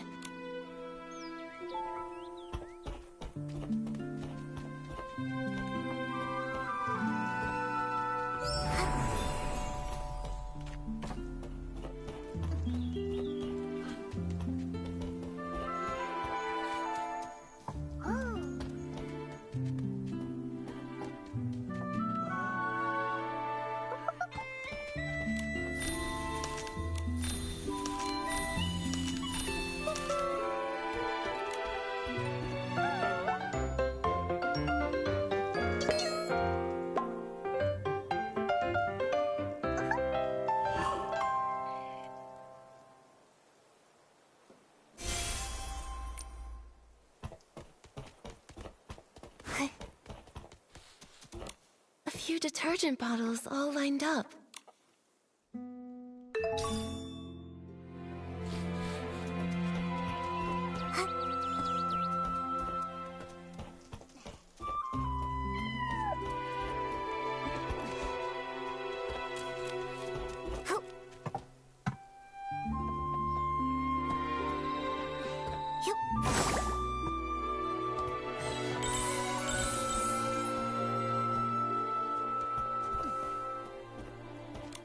here's a crack. But it's so narrow, even a PC probably couldn't get in. Seems like there aren't any other clues at the scene. Momo, let's ask nearby witnesses. Maybe they saw something. I can't believe it! I would never take that fabric, even if it was for the greatest experiment the world has ever seen! Once I give my statement, I'm going straight back to the lab to check on my beautiful fabric. Hello, Gordon. We really appreciate you offering to help us with the missing suitcase investigation. Of course I'll cooperate. That was just any old ordinary fabric. As the cloth inspector... Those scraps were nearly full to the brim with whim. Great materials for experimentation. My work may be paused, but my new ideas keep piling up every day. But there is no soul left within those scraps. Even I am not able to stitch them together into a full body. Hey, those scraps are from a PC. Don't you think your ideas sound a little distasteful? I haven't lost myself to craziness. I examined them thoroughly. The culprit was incredibly careful, leaving no clear traces of a weapon. All I can infer is that the cuts were likely made with scissors. Scissors are so common. It'll be hard to narrow down. Nothing at all. I applied the Dawn's First Light detergent and went to see Jenny. My job was done, so I could finally get back to my experiments. Wait, I do remember passing the barrel home and seeing a PC that I didn't know arranging the venue. They were shouting nonsense, but I didn't pay attention. Now I realize it was a warning. An orange stranger that was setting up the venue. That must have been Leora. And the barrel home is far from here. Even if the poisoning wasn't severe, she couldn't have made it in time. So, Leora wouldn't have been fast enough to make it there in time for the suitcase theft. Thank you, Gordon. No further questions. I hope your experiments go well back in the village.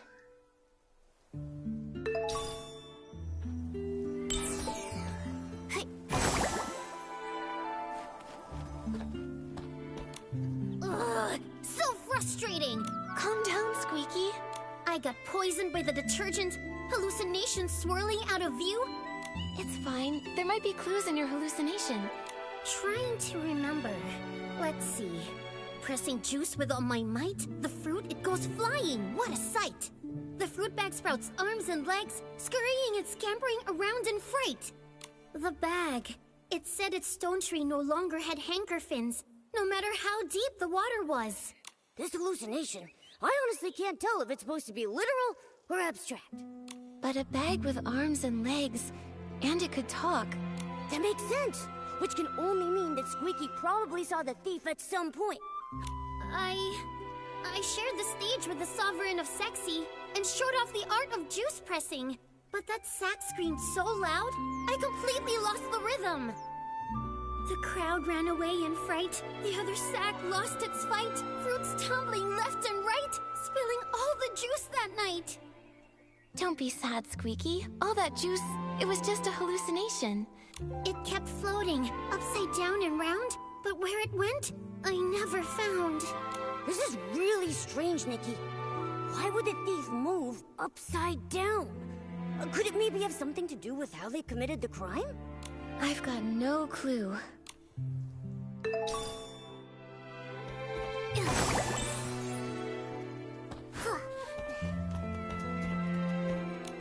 Oh, Silvergale, I've made a disaster!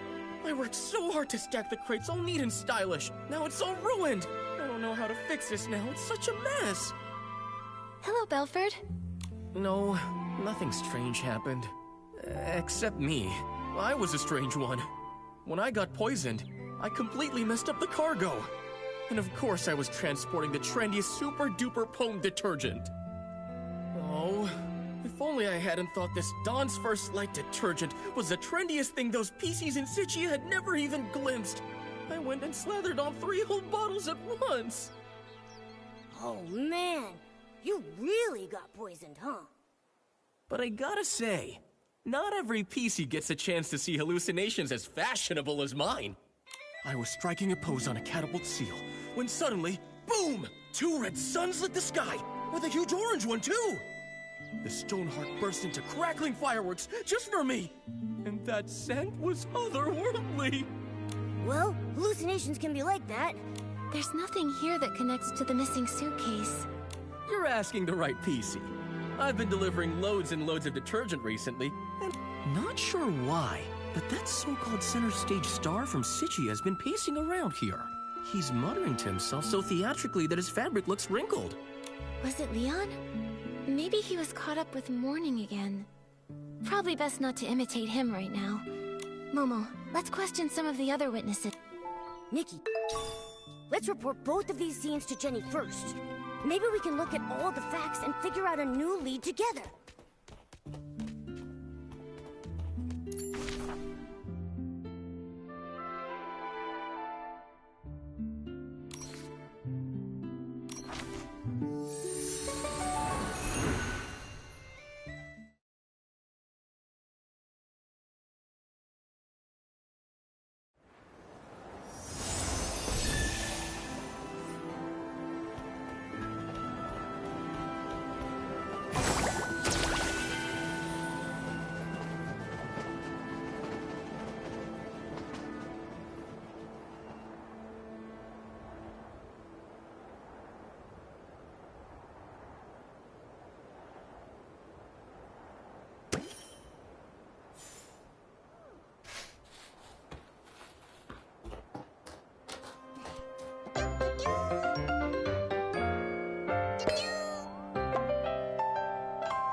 The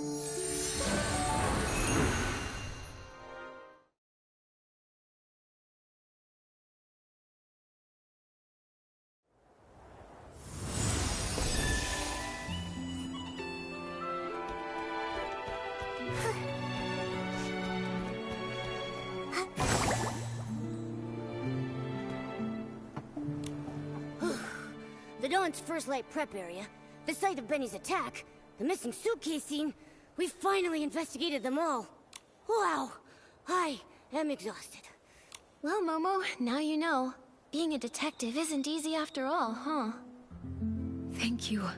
Once this is all over, I'll tell everyone in the estate about the heroic deeds of our two great detectives. And the estate's resources are always open for you to use. Of course, Jenny. Anytime. We really want to catch the suitcase thief, too. Besides, the investigation wasn't fruitless. We uncovered plenty of clues. Let me think. Let's start from here. That Patchy PC is definitely suspicious. And she's so skilled, we haven't even been able to catch her for questioning yet. True, but her skills actually make me less suspicious of her. That's right. If she was so strong that even Miss Nikki couldn't handle her, ordinary PCs from the estate wouldn't have stood a chance. Causing large-scale chaos with poison would be unnecessary then. Still, this is all just speculation, not proof. So we should still keep her on our suspect list. Apart from those things... Though the method of the poisoning was clever, and doesn't directly pinpoint the culprit, it does still have one tiny flaw. The misplaced crates! Right. Every PC in the abandoned district holds the Silvergale in high regard. According to Alan, no one would dare put the Silvergale wreath in the wrong place. Yeah, even if they're not estate staff, no one would casually break the abandoned district's traditions or disrespect the Silvergale. So it's just like we suspected. The outsiders from Sichia are the more likely suspects. Right now, there are half a dozen guests at the estate who come from Sichia. You two must know about them already.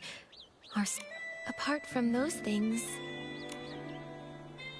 The suitcase was the thief's real target, so the missing suitcase is the key event. Based on the shift schedule we saw, the thief acted during the chaos caused by the poisoning. We questioned several witnesses at the scene. No one saw anyone suspicious, meaning the thief only had the chance during that short time when they were all hallucinating. Yes, and by the time Miss Nikki finished questioning Tommy, the theft was already over. By then, Granny Rags had already noticed that the suitcase was missing. That short time frame helps us rule out a few of our suspects, like Tommy and Colleen. Oh, they were tangled up with each other earlier. Nikki and I interrogated one of them, and Palmy took the other away.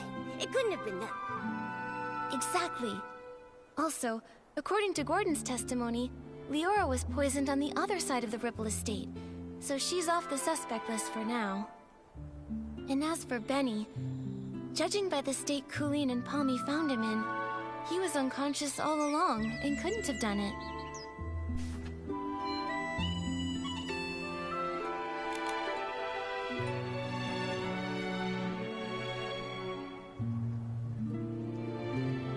Wow, you're right!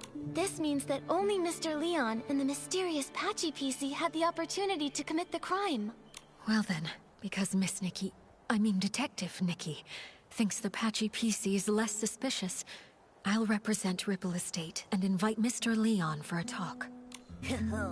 Is it finally time to nab the bad guy? Count me in! Not yet, Momo. Jenny, these are just preliminary deductions.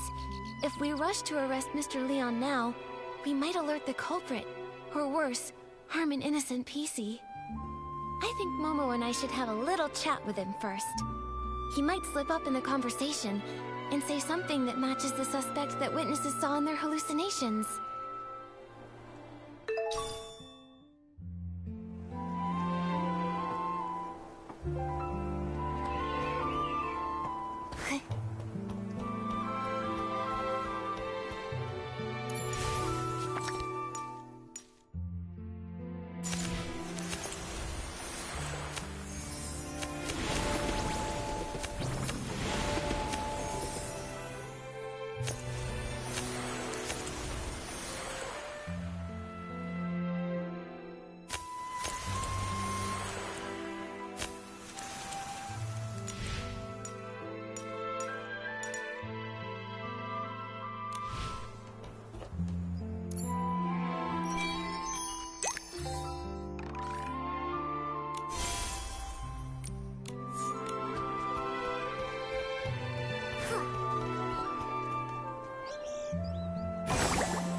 So that's it.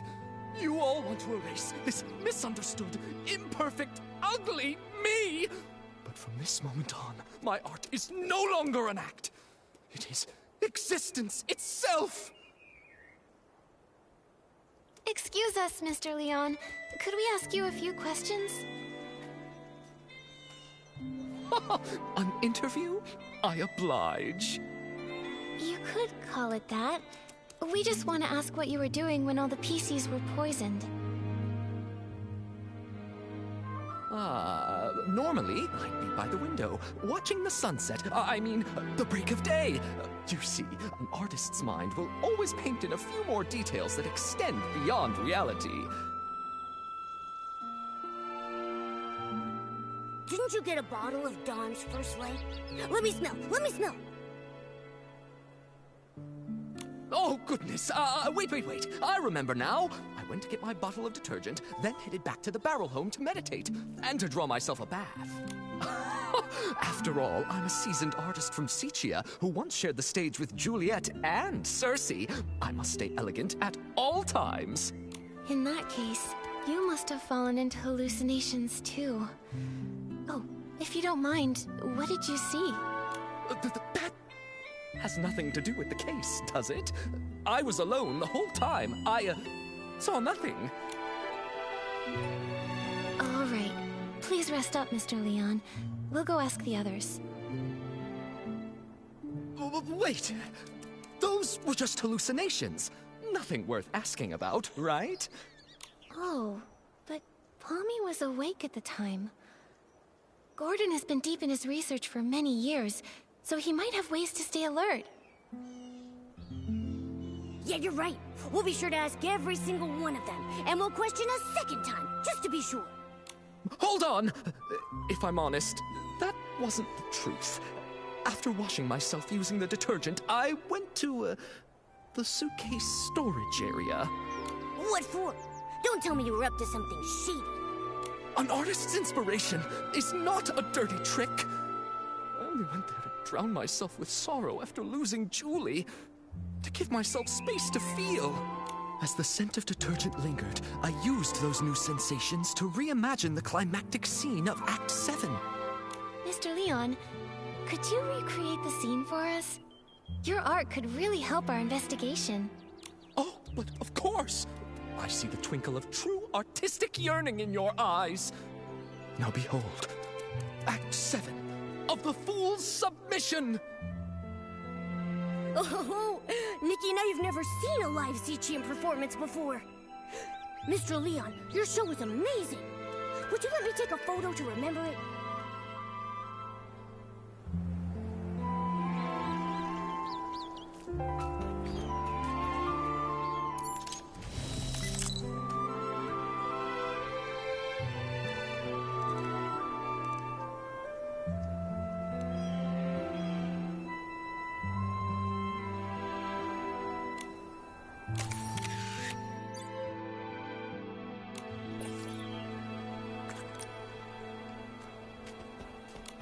You'd rather embrace a perfect lie than accept the raw truth I bring?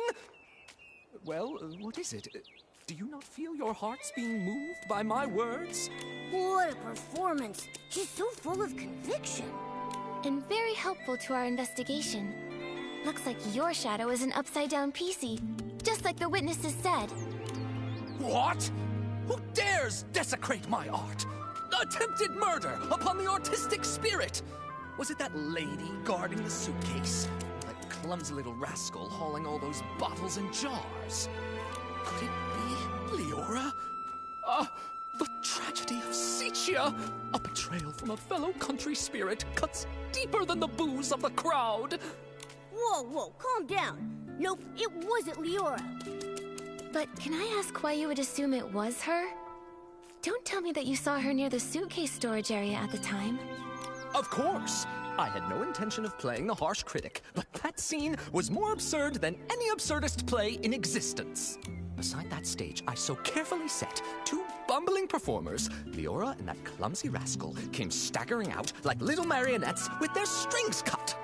And that lady, fiddling with the air, shouted the most profound line of the show. juicing is art. I was about to ask her for advice when I saw a flock of sheep cast off their disguises and charge toward the curtains. I heard the audience cheer, "Welcome, dear colleague." Sounds like that's when you started hallucinating, huh? A very vivid testimony. Thank you, Mr. Leon. Nikki, when we talked to Gordon earlier, didn't he tell us that he saw Leora near the barrel home? So who's lying here?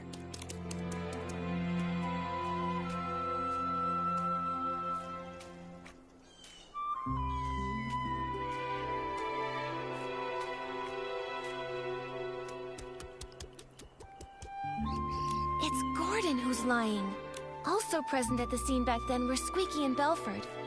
Belford mentioned earlier that he saw 2 red suns and a big orange sun in his hallucination.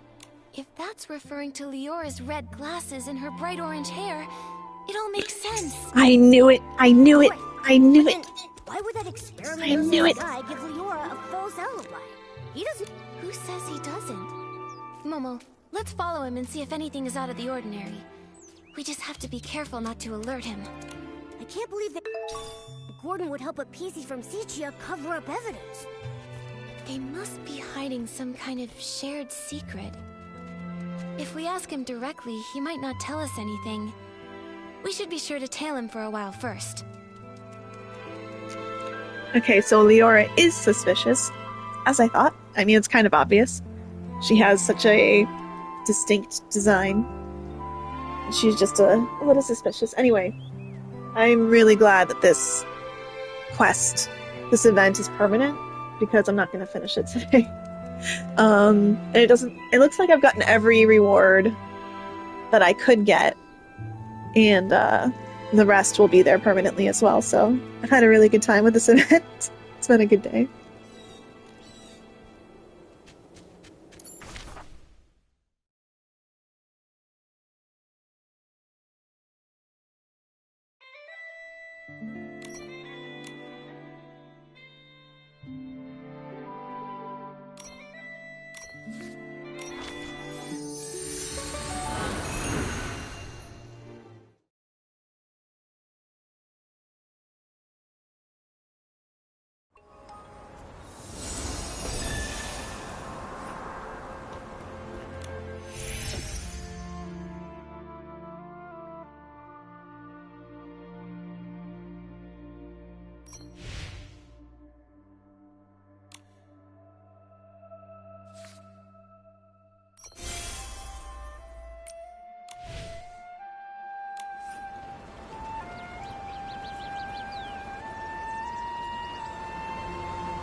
I'll have to pick this up next time I play.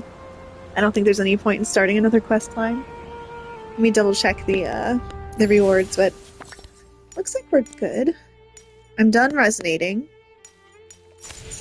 I got everything I wanted to collect. The rest is just bubbles. This one I can't do, so I will miss out on 100 diamonds, but that's okay. The cogs, it'll be fine. Fun to play. I did all of the side quests. This will be there later. This will be there later. Yeah, everything else is fine. It was a lot of fun.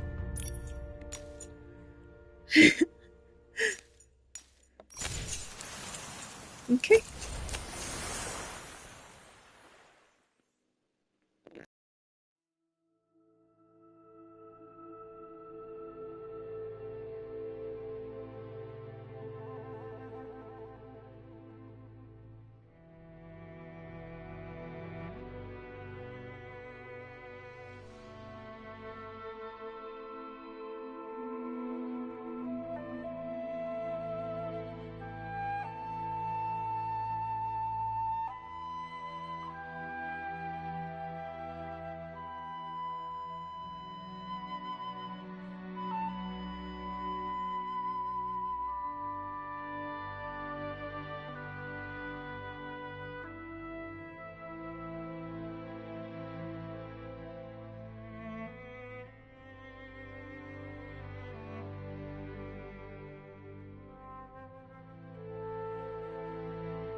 Okay, so if I'm looking at the menu here before it goes away tomorrow morning, um, maybe. Oh my God, look at Momo in that hat. Mm. I didn't love the 4-star enough to play for the 5-star, and I honestly didn't love the 5-star enough either. I just like that hat. And I like Momo's hat too. But look, there's Leora.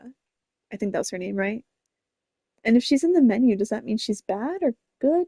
That's Tommy. Like, we look friendly with her. Maybe she's good. Like, hmm.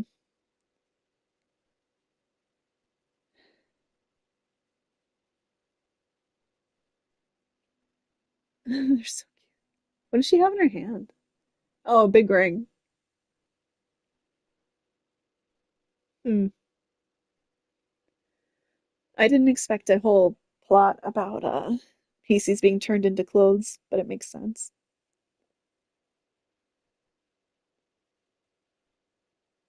Is Leora a friend or a foe?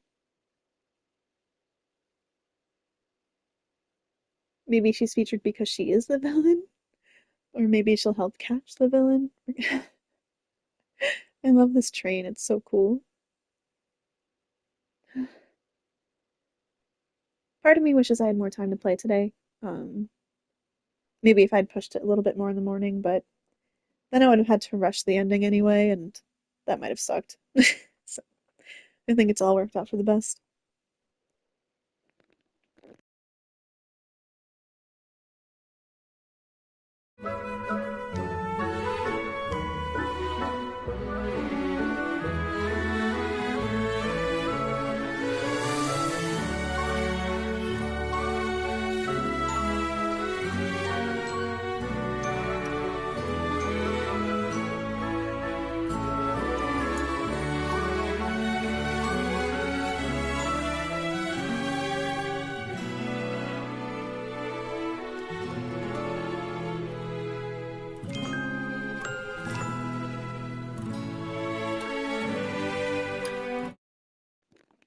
I will say one other thing I liked about that narrative, something I didn't realize just from looking at her.